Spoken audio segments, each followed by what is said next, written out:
যারা মাজলুম, অত্যাচারিত হয়েছে, যিনি গোটা বিশ্বের মধ্যে আমার জীবনে কোনোদিন দেখি নাই কোন মানুষের প্রতি এত ভালোবাসা থাকে। যেদিন আল্লামা সাঈদীকে ওরা হত্যা করেছে, ঘরে ঘরে মহিলারা পর্যন্ত কান্নার রোল পড়ে গিয়েছিল। কাবা শরীফের গেলাপ ধরে কেঁদেছে। নিউ ইয়র্ক, জ্যামাইকা শহর, আমেরিকা, লন্ডন, সুইজারল্যান্ড, ফ্রান্স, গোটা পৃথিবীর এ প্রান্তর থেকে ও প্রান্তরে কেঁদেছে। শুধু তাই না, আল্লামা সাঈদী চোখের পানি ফেলেছে। 13টা বছর ধরে চূড়ান্ত পর্যায়ে কষ্ট দিচ্ছে জালেমের বাচ্চারা। আজকে তারা মামুর বাড়ি দিল্লিতে চলে গেছে, আর ভবিষ্যতে ওদের আসতে দেওয়া হবে না, আর আসতে দেওয়া হবে না। কারণ এরপরে সেই দেশ থেকে ষড়যন্ত্র করে ওরা পার্বত্য চট্টগ্রাম 3টা জেলা সহ ওরা দখল করতে চায়। আমরা নাই মেয়ে বিয়ে দিছি, কিন্তু যৌতুক দিলাম নি, কিন্তু মেয়ে গেছে পলায়া। যৌতুক দেবো গোড়ার ডিম, কথা ঠিক কিনা? এই জন্য মুসলমান ভাইরা ইতিহাস বড় করুন। যারা মুসলমানদের মেরেছে, মুসলমানদের বেআইনের চার্জ করেছে, শ্বাসরুদ্ধ করেছে, আগুনে পুড়ে হত্যা করেছে, গর্ভবতী নারীর পেট চিরেছে, মায়ের বুক খালি করেছে, বৈষম্য বিরোধী আন্দোলনের সময় তাজা প্রাণ গোলাপ ফুলের মতো সন্তানগুলোকে গুলি করে হত্যা করে ক্ষমতা কুক্ষিগত করতে চেয়েছিল, কিন্তু আল্লাহর গজবে নিবেদিত হয়ে ওদের মামুর বাড়ি দিল্লি চলে গেছে। বাংলার মুখে আল্লাহর কালেমার কথা বলবে।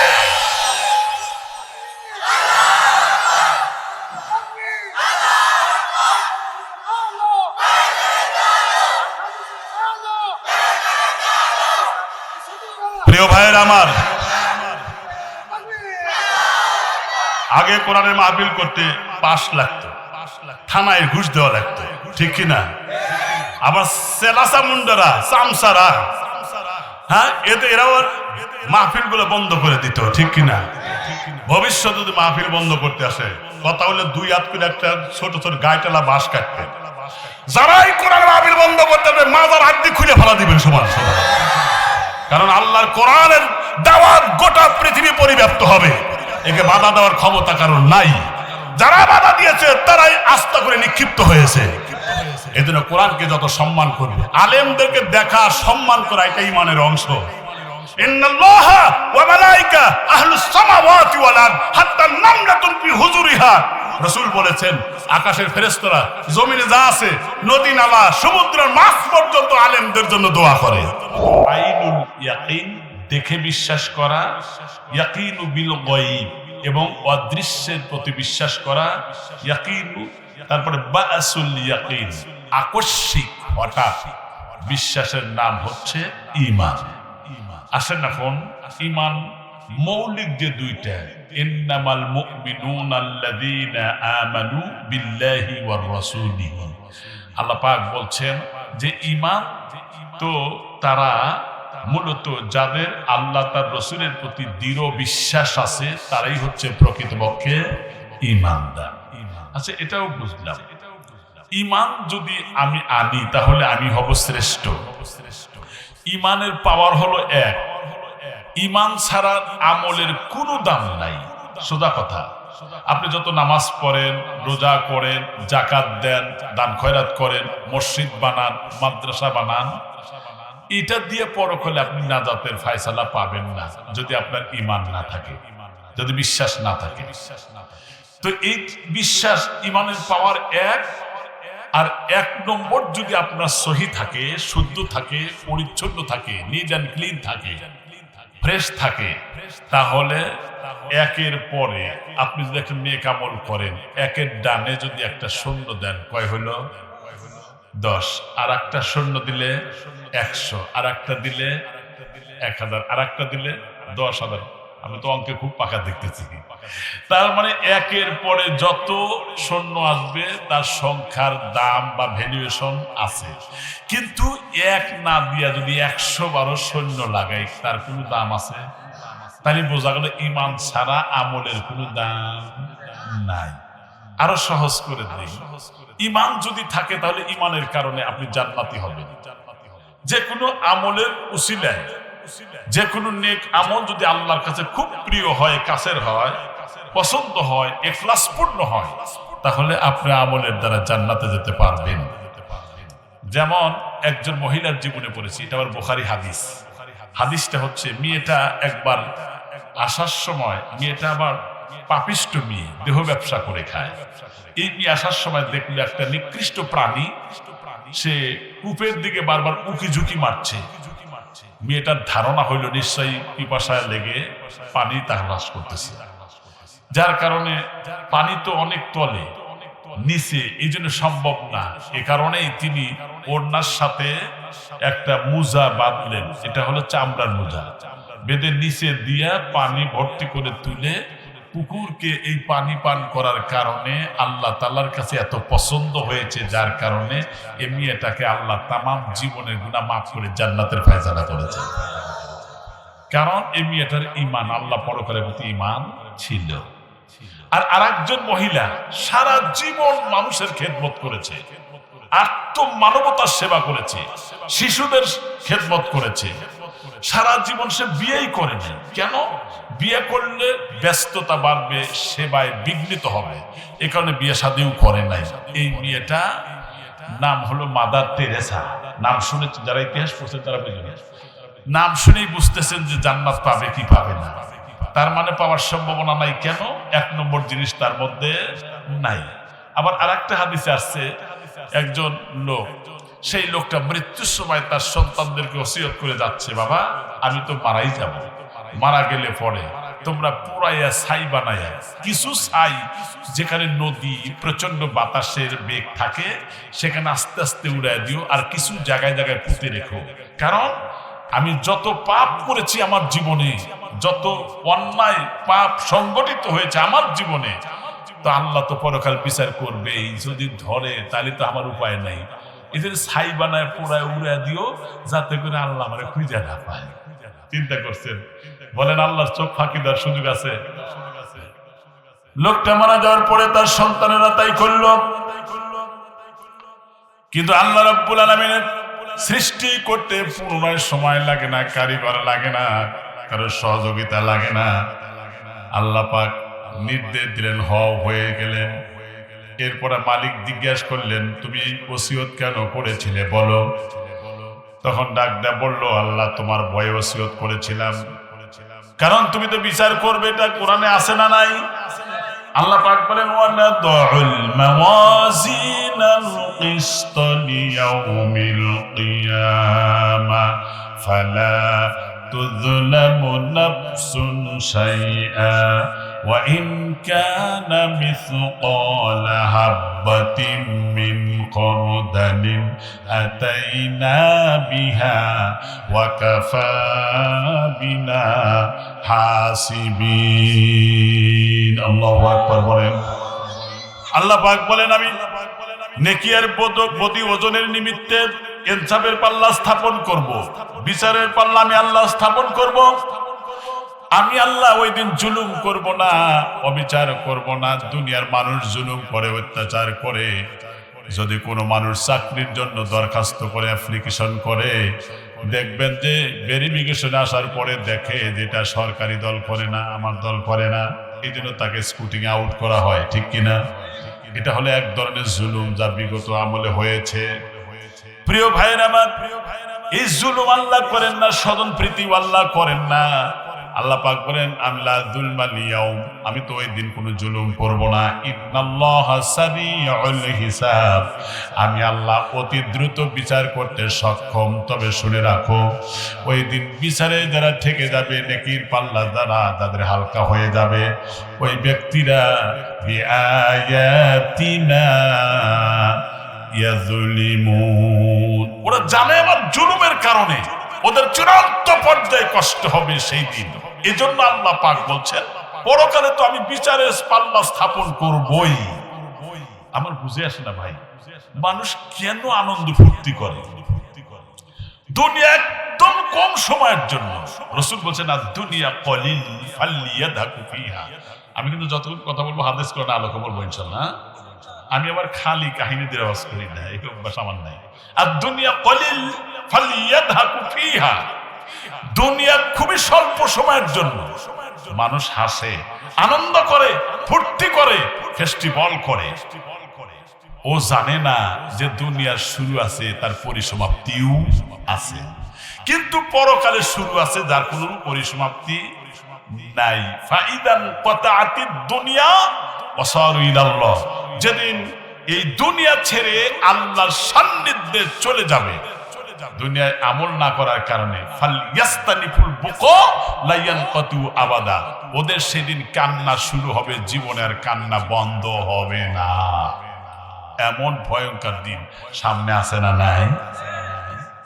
মুসলমান ভাইরা আমার, আম্মা জান আয়েশা সিদ্দিকা রাদিয়াল্লাহু তাআলা আনহা তিনি একবার জিজ্ঞাসা করলেন, ইয়া রাসূলুল্লাহ, ইয়া হাবিবাল্লাহ, প্রাণের স্বামী আমার, পরকালের অবস্থাটা কেমন হবে, সিচুয়েশনটা কেমন হবে, একটু দয়া করে বলেন।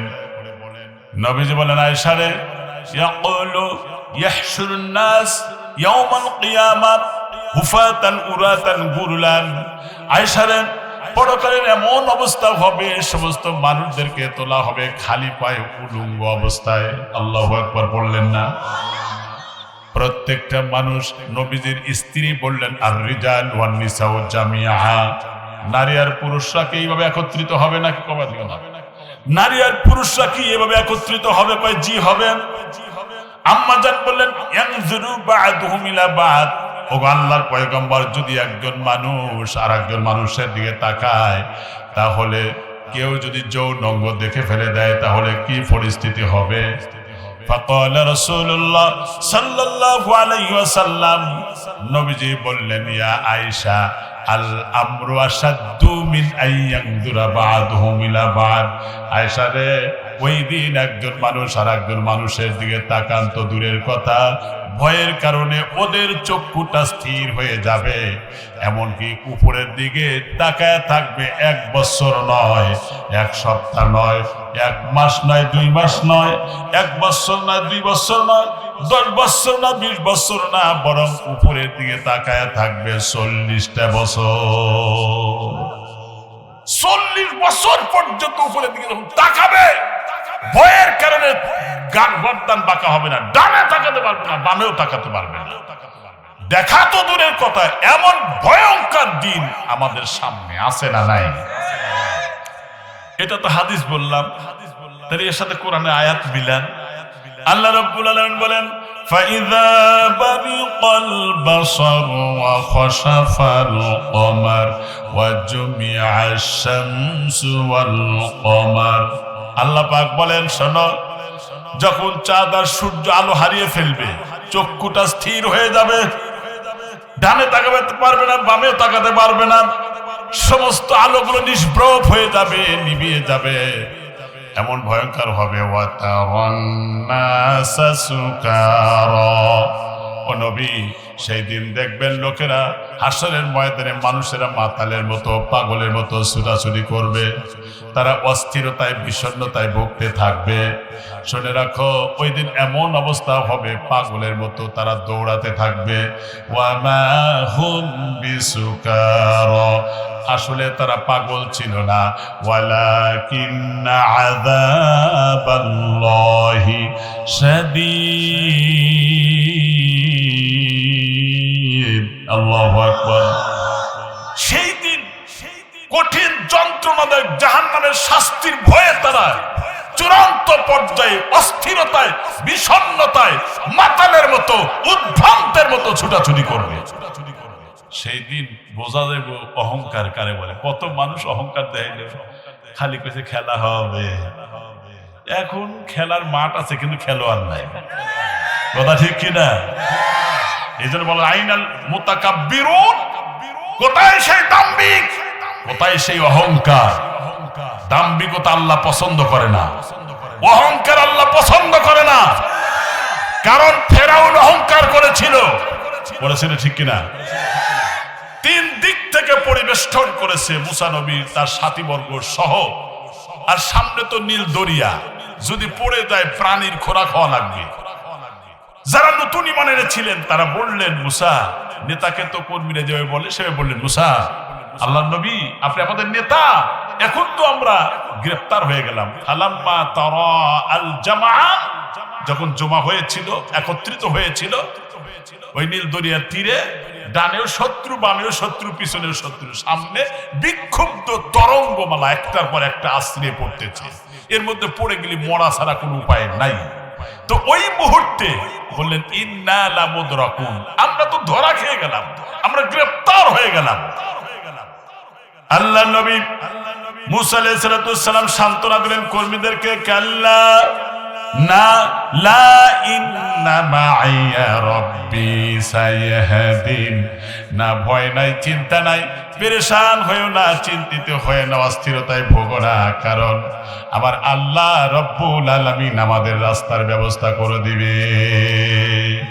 কারণ অন্য একটি আয়াত আল্লাহ বলেন ওয়া কানা হাক্কান আলাইনা নাসরুল মুমিনিন, মুমিন যারা হবে, আত্মসমর্পণকারী যারা হবে, আল্লাহর কাছে মাথা নত যারা করে, লাআগলিবান্না আনা ওয়া রাসূলি, সূরা মুজাদালায় আল্লাহ বলেছেন আমার এবং রাসূলের দল আদর্শের সাথে যারাই থাকবে তাদেরকে আমি আল্লাহ বিজয়ের মালা তাদের গলায় পরিয়ে দিব। সেই আল্লাহ আছে না নাই? কিভাবে বিজয় করালেন? আল্লাহ রাব্বুল আলামিন বলেন ফাআওহাইনা ইলা মূসা আনিদরিব বিআসাকাল বাহর, মূসা রে তোমার হাতের লাঠি দিয়ে সমুদ্রে আঘাত করো। বাহরুন মানে সমুদ্র, আসওয়া মানে লাঠি, আঘাত করো। আঘাত করলেন একটা, আর ফাফরু বাইনাল জিবাল, পাহাড়ের মতো উঁচু হয়ে রাস্তা হলো 12টা। সুবহানাল্লাহ। প্রশ্ন করতে পারেন 12টা হইল কেন? কারণ 12টা হওয়ার পিছনে 12 গোত্রের লোক সেখানে ছিল, যাতে কেউ না বলে যে আমি আগে যাব, আমি আগে যাব, প্রতিযোগিতা করে হিংসা, ডিস্টেন্স, দূরত্ব সৃষ্টি না হয়, এজন্য 12 গোত্রের নামে 12টা রাস্তা তৈরি হয়ে গেল। এই রাস্তা দিয়ে অনুসরণ করে তারা যখন পার হয়ে চলে গেলেন, ফিরাউন এই রাস্তা অনুসরণ করলো। মাঝখানে যাওয়ার পরে আল্লাহ বলেন পানি এক হয়ে যাও। পানি কার কথা শোনেন? একাকার হয়ে গেল, সব পানি খায় টেপা মাছের মতো জম্মের মরা মরছি। ফেরাউন সুদ্ধা পানি খায় টেপা মাছের মতো ফলে আর কয় আল্লাহ তোমার উপর ঈমান আনলাম। আল্লাহ বলেন আন এখন এতক্ষণ কই গেছিলা, বিপর্যস্ত করেছো। মূসা যাতে পৃথিবীতে আগমন করতে না পারে এভিডেন্স জারি করে দিয়েছিল, স্বামী স্ত্রী এক ঘরে শুয়ে থাকা যাবে না, প্রত্যেক ঘরের সামনে পুলিশ পাহারায় নিযুক্ত করেছিল। মূসা নবীর আগমন কি ঠেকাইতে পেরেছিল? বরং যিনি হত্যা করবে, যিনি প্রজ্ঞাপন জারি করেছে, সেই ঘরেই আল্লাহ তাআলা লালন পালন করেছেন। এ ক্ষমতা কার? আল্লাহর। ফেরাউন সুদ্ধা, গোষ্ঠী সুদ্ধা ইতিহাসের আস্থা করে নিক্ষিপ্ত হয়েছে। যতই অহংকারী হও, যতই দাম্ভিক হও, যতই বলো খেলা হবে, কিন্তু খেলার মাঠ ফাঁকা করে চলে যাওয়া তোমাদের ঠিক হয় নাই। মুসলমান ভাইরা, ভবিষ্যতে যদি কেউ জুলুম করে, নির্যাতন করে, অত্যাচার স্টিম রোলার পরিচালনা করতে আসে, তাহলে একজন না তো উড়ে গেছে, আর একজন রাস্তাতে যেতে পারবে না। মুমিনরা পাড়ায় আমাদের শেষ করে দিবে। কথা ঠিক কিনা?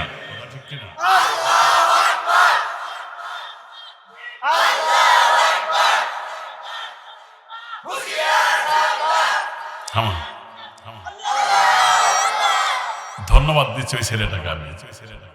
নারায়ে তাকবীর, আল্লাহু আকবার বলেছেন। একটা হাদিস মনে পড়লো, বলি। রাসূল সাল্লাল্লাহু আলাইহি ওয়াসাল্লাম বলেছেন আল্লাহু আকবারের পাওয়ার কত দেখেন। একটা হাদিস আছে, মুসলিম শরীফের হাদিস, এটা কোনো সময় পাইলে দেখবেন, মুসলিম শরীফের হাদিস।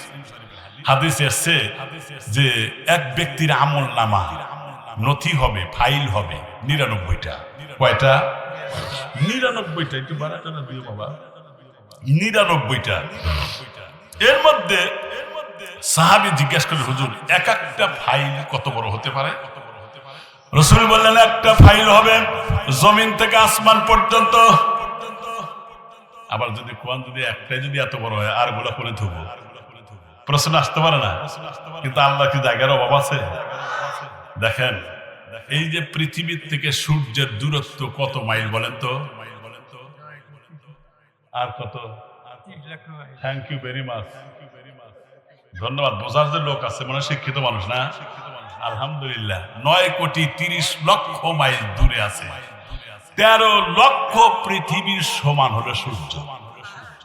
সূর্য আসতে হলে 13 লক্ষ পৃথিবী এক জায়গায় করা লাগে। দেখা যায় তো ছোট, তাই না? এই যে সূর্য চতুষ্পাশ দিয়ে এক প্রকার গ্যাস পৃথিবীর দিকে নির্গত হচ্ছে, এটা হলো আলট্রা ভাইলট রে, অত্যন্ত দ্রুতগামী, প্রতি সেকেন্ডে 2.5 কোটি মাইল বেগে আসতেছে। এটার পাওয়ার, এটার ওয়েট, এটার শক্তি এত বিষাক্ত, জমিনে যদি পায় তাহলে গাছপালা, তরুলতা, বৃক্ষ, তরুলতা সব পুড়ে ছারখার হয়ে যাবে, মানুষ বসবাস করতে পারবে না। এই জন্য আল্লাহ অতি বেগুনি রশ্মির মধ্যে থেকে আর একটা পদার্থ 3 কোটি মাইল পাঠা দিয়ে নিচের থেকে ঘেরা দিয়া, তারপরে ওইটাকে রিবাউন্ড করে সূর্যের সেই পদার্থের সাথে ঠেকা দিয়া, নিষ্ক্রিয় করে দিয়া, ফার্টিলাইজার যুক্ত সারওয়ালা পদার্থ পৃথিবীতে বিচ্ছরণ ঘটায়, যাতে করে এই পৃথিবীর মানুষ জমিনে ফসল উৎপন্ন করে খেয়ে আমি আল্লাহ শুকরিয়া আদায় করতে পারে। আচ্ছা, এটা তো বললাম, তাহলে 13 লক্ষ পৃথিবীর সমান সূর্য, এইরকম 2 থেকে 2.5 কোটি সূর্যকে চকলেটের মতো গিলে হজম করতে পারে। 2 থেকে 2.5 কোটি সূর্যকে চকলেটের মতো গিলে হজম করতে পারে এমন তারকা বা নক্ষত্র রয়েছে গ্যালাক্সির ভিতরে, মিল্কি ওয়ে গ্যালাক্সির ভিতরে, যার আলোর গতি প্রতি সেকেন্ডে 1,86,000 মাইল। পৃথিবী সৃষ্টির পর থেকে আজ পর্যন্ত আসতেছে, এই মাটি এখনো পায় নাই, যেদিন পাবে কিয়ামত হয়ে যাবে। তাহলে সেটা কত দূর আছে? আমি বুঝাতে চাইতেছি যে আল্লাহর জায়গা কোনো অভাব। এত নেকি করার পরে যদি একবার মিশা কথা কন, হাবিতাত আমালুহুম, সব শেষ, সব শেষ। বিশাল খেরের পালা দিলেন, আমি আপনাদের মতো হয়ে কথা বলি, বিশাল খেরের পালা, কৃষক মানুষ তো আমি, হ্যাঁ, খেরের পালা দিলেন। এত খের পোড়াবার জন্য কি এত খড়ির দরকার আছে? মেসের বারুস একটা দিয়ে, ধরেন যে আপনি এই যত জায়গা আছে খোলা জায়গায়, মেসের বারুস দিয়ে পালা দিলেন, এর খাস বাংলায় কিন্তু বলতেছি, স্টক করলেন, পালায় দিলেন। এত বারুস পোড়াবার জন্য এত বারুসের দরকার নাই, একটা দিয়ে সব পোড়ান যায়, ঠিক কিনা? তো আপনি এত নেকি অর্জন করার পরে যদি আপনি একটা স্বেচ্ছায় সুস্থ মস্তিষ্কের সজ্ঞানে মিথ্যার আশ্রয় নেন, তাহলে সব নেকামল পুড়ে যায়। তাহলে মিথ্যা কি বলবো? না, মিথ্যা যারা বলে এরা হলো মুনাফিক, ঠিক কিনা? আমানতের যারা খেয়ানত করে, ওয়াদা করলে খেলাপ করে। আচ্ছা, এই 3টা বিষয় আমাদের মধ্যে মনে হয় নাই না? আছে। যদি থাকে তার ঠিকানা জাহান্নাম। এদের বর্জন করতে হবে। প্রিয় ভাইয়ের আমার শোনেন, বিশ্ব নবীর পিছনেও নামাজ পড়েছে, মাথায় পাগড়িও ছিল, জুব্বাও ছিল, দিন প্রিয় ছিল এই মানুষটা। আমার মুসলমান ভাইরা মনে রাখেন যে কথাটা নিয়েছি আমি মুসলিম শরীফের হাদিসটা, কিন্তু আমি বলবো আল্লাহু আকবার। ওই ছেলেটা বলার কারণে মনে আছে তো আপনাদের? এই কথা বলার আগে আমি একটু এই কথাটা আমি আপনাদের জানা দিতে চাই। কি কথা বলতেছি আপনাদের খেয়াল আছে তো? কি বলতেছি? ওইটা তো প্রথম ছিল, এখন কোনটা নিছি? আচ্ছা, ঠিক আছে, ঠিক আছে, আপনাদের তো ঠিক। হ্যাঁ, ওই যে মিথ্যা কথা বললে, ওয়াদা খেলাপ করলে, আমানতের, আমি একটু টেস্ট করবো মাঝে মধ্যে যে আসলে ওয়াজ শুনতেছেন না, এটা টেস্ট করবো। কিন্তু আপনি এই 3টা যার মধ্যে থাকবে সে মুনাফিক। তাহলে এই ধরনের লোক নামাজও করে, রোজাও করে, হজও করে, যাকাতও দেয়, আছে না নাই? অনেক আছে এই সমাজে। রাসূলের পিছনেও নামাজ পড়েছে আব্দুল্লাহ ইবনে উবাই ইবনে সুলুল, তিনি নামাজ পড়েছেন, কিন্তু রাসূলের কথাগুলো, তথ্য উপাত্ত সবগুলো ওপেন করতে আবু জাহেলের কাছে গিয়া উল্টাপাল্টা করে বলে, মিথ্যার আশ্রয় নিয়ে উল্টাপাল্টা করতো। ইসলামের চূড়ান্ত ক্ষতি করেছে। কাফের যা ক্ষতি না করে ইসলামের, তার চেয়ে চূড়ান্ত ক্ষতি বেশি করে মুনাফিকরা, ঠিক কিনা? এরপরে এই লোকটা যেদিন মারা গেল, এই মুনাফিকের একটা ছেলে, রাসূলের অত্যন্ত কাছের মানুষ এবং সাহাবী, বললেন, ও আল্লাহর পয়গম্বর, আমার বাবা দুনিয়া থেকে বিদায় হয়ে গেছে, মেহেরবানি করে আপনার একটা চাদর অথবা জুব্বা মোবারক দেন, এটা দিয়ে আমার আব্বাকে দাফন কাফন করি। ওনার ধারণা হলো রাসূলের চাদর যদি অথবা জুব্বা যদি আমার বাবাকে পেঁচিয়ে দিয়ে যদি কবরস্থ করতে পারি, তাহলে রসুলের জুব্বার খাতিরে হয়তো আল্লাহ মাফ করবেন, এটা তার ধারণা ছিল। রসুল জুব্বা দিয়ে দিলেন, বললেন আপনি জানাজা পড়ায় দেন। নবীজি জানাজা পড়াবার জন্য যাবেন। আমিরুল মুমিনিন খলিফাতুল মুসলিমিন হযরত ওমর রাদিয়াল্লাহু তাআলা আনহু ডাক দিয়ে বললেন, না ইয়া রাসূলুল্লাহ, আপনি যাবেন না। এই লোকটা ইসলামের চূড়ান্ত দুশমন ছিল, এই ক্ষতি করেছে, সেই ক্ষতি করেছে। নবীজি গেলেন, তিনি জানাজাও পড়ালেন, জুব্বাও মোবারকও দিয়ে দিলেন। আল্লাহ পাক কোরআনের আয়াত নাজিল করে সিদ্ধান্ত জানায় দিলেন, সূরা তাওবার ৮০ নম্বর আয়াত। আল্লাহ পাক বলেন, ইস্তাগফির লাহুম আও লা তাস্তাগফির লাহুম ইন তাস্তাগফির লাহুম ৭০ মাররা। আল্লাহ পাক বলেন, ও নবী, এই মুনাফিকের জন্য আপনি দোয়া করেন বা নাই করেন, যে নবী হাত তুলতে সময় লাগে, কবুল হতে সময় লাগে না, ওই নবীকে আল্লাহ পাক জানাচ্ছেন এই মুনাফিকের পক্ষে দোয়া করেন বা আপনি প্রার্থনা করেন বা নাই করেন। ইন মানে যদি, তাস্তাগফির লাহুম ৭০ মাররা, এই মুনাফিকের জন্য যদি ৭০ বারও যদি আমি আল্লাহর কাছে আপনি নবী হয়ে দোয়া করেন, ফালাইয়াগফিরাল্লাহু লাহুম, আমি আল্লাহ আপনার দোয়াও কবুল করব না, মুনাফিককে মাফ করব না। কেন? আল্লাহ তাও বললেন, ইন্নাহুম কাফারু বিল্লাহি ওয়া রাসূলিহি ওয়াল্লাহু লা ইয়াহদিল কওমাল ফাসিকিন। আল্লাহু আকবার বলেন। কারণ মুনাফিকি মানে কুফরি করা, নেফাকি করা। মুনাফিকি করলে তার ঈমান ভেঙে যায়। এতদিন পর্যন্ত আমরা শুধু জেনেছি ওযু ভঙ্গের কারণ আছে ৭টা, ঠিক কিনা? আবার নামাজ ভঙ্গের কারণ আছে ১৯টা, কিন্তু মানুষের ঈমানও যে ভেঙে যায় এটা জানে না। যারা কুফরি করে তাদের ঈমান ভেঙে যায়, যারা মুনাফিকি করে তাদের ঈমান ভেঙে যায়, যারা জাদুটোনা করে তাদের ঈমান ভেঙে যায়। এরকম একটা না দুইটা না, আল্লাহর বিধান যাদের ভালো লাগে না তাদের ঈমান ভেঙে যায়। মুসলমানদের বিরুদ্ধে যারা ষড়যন্ত্র করে তাদের ঈমান ভেঙে যায়। প্রিয় ভাইরা আমার, এরকম 10 কারণে ঈমান ভঙ্গ হয়ে যায়। আর ঈমান ভঙ্গ হওয়ার পরে যদি জীবন ভরা 1000 বছর পর্যন্ত যদি হায়াত পায়, তবু ওই হায়াত পাওয়ার পরে একটা সেজদা আল্লাহর দরবারে কবুল হবে না। চিন্তা করছেন?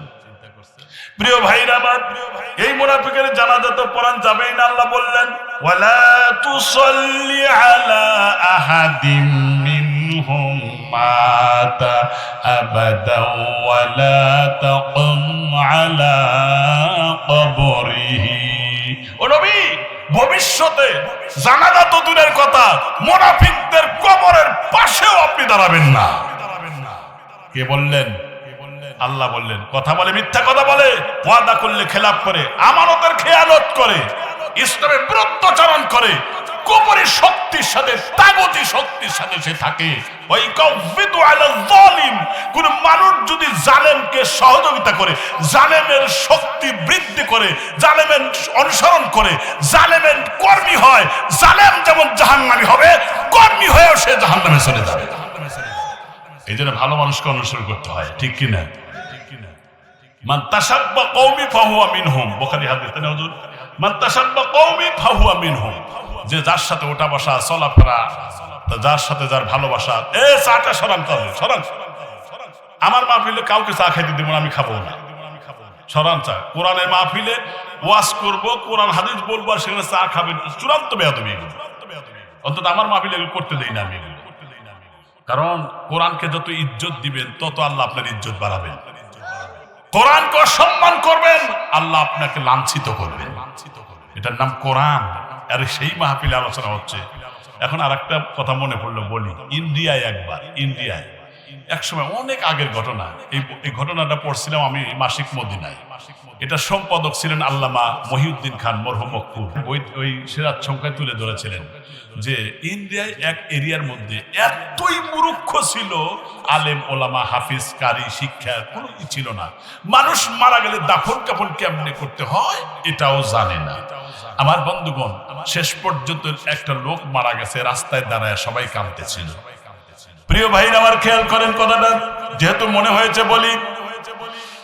এরপরে যখন কি করা যায় দুশ্চিন্তায় পেয়ে বসেছে তাদেরকে, ওই মুহূর্তে দেখা গেল দূর থেকে একজন বাইসাইকেল চালায় এদিকে আসতেছে। সকলে একটু আশ্বস্ত হলো, মনে হয় এই লোকটা মাথায় টুপিও আছে, লোকটা নিশ্চয়ই কোনো ভালো জাননেওয়ালা হবে। কাছে যখন চলে আসলো তখন লক্ষ্য করে দেখলো যে একজন পুলিশের অফিসার, মাথায় টুপিও আছে, মুখে দাড়িও আছে। সকলে মিলে ডাকদা বললেন, ভাই, ও আমার প্রিয় ভাই, আমার বাবা মারা গেছে, একটু জানাজার ব্যবস্থা করে যান। আমি তো কিছুই জানি না, আমরা এলাকায় কোনো ওলামায়ে কেরাম নাই। আমার বন্ধুগণ ওই মুহূর্তে ডাক দিয়ে বললেন, আমার তো টাইম নাই, কারণ আজকে আমার অফিসে ইন্সপেকশন হবে। এই যে আমার কাগজপাতি নিয়ে যাচ্ছি, যদি যথাসময় পৌঁছতে না পারি তাহলে কিন্তু চাকরির উপরে লাল দাগ পড়ে গেলে যে তার থেকে বেতন হয়, এই খেয়ে আমি জীবিকা নির্বাহ করি। সুতরাং আমার দ্বারা এটা সম্ভব হবে না। এখন লোকেরা কান্না বিজড়িত কণ্ঠে বলতেছিলেন। ইত্যুবৎসরে দাগদা বললেন, তোমরা এত করে কাঁদতেছ? তার দিলটা বিগলিত হয়ে গেল মোমের মতো। ভাই ঠিক আছে, তিনি লিখে দিলেন, এই পরিমাণ কাপড় নিয়ে আসো। কবরস্থানের স্ট্রাকচার আঁকায় দেওয়ার জন্য তিনি লিখে দিলেন। এরপরে দেখা দিলেন, তারপরে কবরস্থান তার সামনে খনন শুরু হয়ে গেল। এরপরে কবর খনন হয়ে গেল। লাস্ট মুহূর্তে দেখা গেল এই লোকটা নিজের জানাজা কেমনে পড়তে হয় তিনি তাও দেখা দিলেন। নিজে ইমামতি করলেন জানাজার ময়দানে, আবার নিজে কবরে নামলেন, বুকে হাত দিয়ে দোয়া করলেন, বিসমিল্লাহি ওয়া আলা মিল্লাতি রাসূলিল্লাহ এ বলে দোয়া করলেন। দোয়া করার সাথে সাথে বাসার তালায় যা যা প্রয়োজন সবগুলো দেওয়ার পরে যখন উঠে আসলেন, এরপরে ঘড়ির দিকে তাকায় দেখে সর্বনাশ, আমার তো টাইম ওভার হয়ে গেছে। দুশ্চিন্তা ভারাক্রান্ত হৃদয় অফিসের দিকে চলে গেল। যেই মাত্র অফিসে চলে গেল, অফিসে যাওয়ার সাথে সাথে ওই মুহূর্তে অন্যান্য অফিসাররা ডাক দিয়ে বললেন, এত দেরি করে এসেছো, ভালোই হয়েছে। কয় কেন? কয় আমাদেরকে ইন্সপেক্টর জানিয়ে দিয়েছেন আজকে আসতে পারবে না, আগামী বৃহস্পতিবার আসবে। সুবহানাল্লাহ বলেন। লোকটা তখন শুকরিয়া আদায়ের জন্য 2 রাকাত নামাজ পড়লেন। হয়তো আমি একটা ভালো কাজ করেছি বলি আল্লাহ আমার সাহায্য করলেন। এরপরে তিনি যখন চলে আসতেছেন, বাড়িতে চলে আসলেন, তাহলে বৃহস্পতিবারে যেহেতু যাবে, কিন্তু আগের দিনই কাগজপাতিগুলো সংগ্রহ হচ্ছিল, কিন্তু ডুপ্লিকেট কাগজপাতি পাওয়া যায়, অরিজিনাল কপিটা খুঁজে পাওয়া যায় না। গেল কোন জায়গায়? অস্থিরতায় বিষণ্ণতায় ভুগতেছিলেন, আমার তো আর চাকরি থাকবেই না, কি করা যায়? অবশেষে তার মনে হয়ে গেল, আমি যে কবরে নেমেছিলাম, বুকে হাত দিয়ে যখন দোয়া করেছিলাম, আমার পকেট থেকে তখন কাগজটা পড়ে যেতে পারে। সুতরাং এটা হতে পারে, এখন কি করা যায়? ওখান থেকে বাইসাইকেল চালায় গেল। তার একজন পীর সাহেব ছিল 13 কিলোমিটার দূরে তার বাড়ি। সেখানে গিয়া আলেমকে জিজ্ঞাসা করলেন, হুজুর একটু আমারে ফতোয়া দেন, আমার গুরুত্বপূর্ণ কাগজপাতি হয়তো কবরে পড়ে যেতে পারে।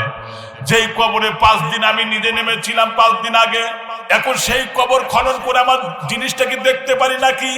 ফতোয়া দিয়ে দিলেন, মানুষের কাছে প্রচার করো না, তুমি নিজে নিজে চলে যাও, কাউরে বলো না। ওই মুহূর্তে তিনি রাতের অন্ধকারে চলে গেলেন। 5 দিন আগে যিনি নিজ হাতে কবর দিয়েছেন, 5 দিন পরে তিনি মাটি সরায় দিলেন, তালাই তুলে দিয়ে 2-3টা বাঁশ সরায় দিয়ে যখন টর্চ লাইট মারলো কবরের দিকে, লক্ষ্য করে দেখে কবরের এক কোনায় আমার সেই কাগজটা পড়ে আছে। কিন্তু তখনও তুলে আনা সম্ভব হয় না। আরো 2-3টা বাঁশ সরা দিয়া যেই মাত্র ভিতরে মাথা ঢুকায়া হাত দিয়া কাগজটা যখন তুলে আনতেছিলেন, প্রত্যক্ষদর্শীর কাছে মাওলানা তারিক জামিল লেখক, এই বইটার নাম, এই বইটা যে পড়েছে আমি, বইটার নাম হলো চোখে দেখা কবরে আযাব। প্রিয় ভাইরা আমার, এই বইয়ের মধ্যে ঘটনাটা তুলে ধরা হয়েছে। সে বলেছে, আমি যখন ওই কবরের মধ্যে নেমেছিলাম, আমার মনে হলো কবরটা যেন আল্লাহ রব্বুল আলামিন এই কবরওয়ালার জন্য জান্নাতের এয়ার কন্ডিশনে পরিণত করেছে। কিন্তু আমার কৌতূহল জাগলো, কাগজ ঠিকই তুললাম, আমি দেখতে চাইলাম, এত সুঘ্রাণ আমার নাকের মধ্যে আসে। এবার দেখি তো এই কবরের মধ্যে আরো এই লোকটার ফিজিক্যাল স্ট্রাকচারটা, তার বডি অবয়ব এগুলো ঠিক আছে কিনা। মাথার উপরের কাপড়টা সরিয়ে দেখলো, মনে হয় এই মুহূর্তে ঘুমিয়েছে, হাসতেছে, চেহারার মধ্যে এত নূর চমকাচ্ছে। আগে যেমন তার চেহারা ছিল তার সে দ্বিগুণ চেহারা আল্লাহ আরো সৌন্দর্য তার চেহারায় বিকশিত করে দিয়েছে। প্রিয় ভাইরা আমার, এরপরে তিনি তালাইবাস সবগুলো দিয়ে আবার সকালবেলা চলে গেলেন। যিনি মারা গেছে তার স্ত্রীর সাথে সাক্ষাতের জন্য চলে গেলেন।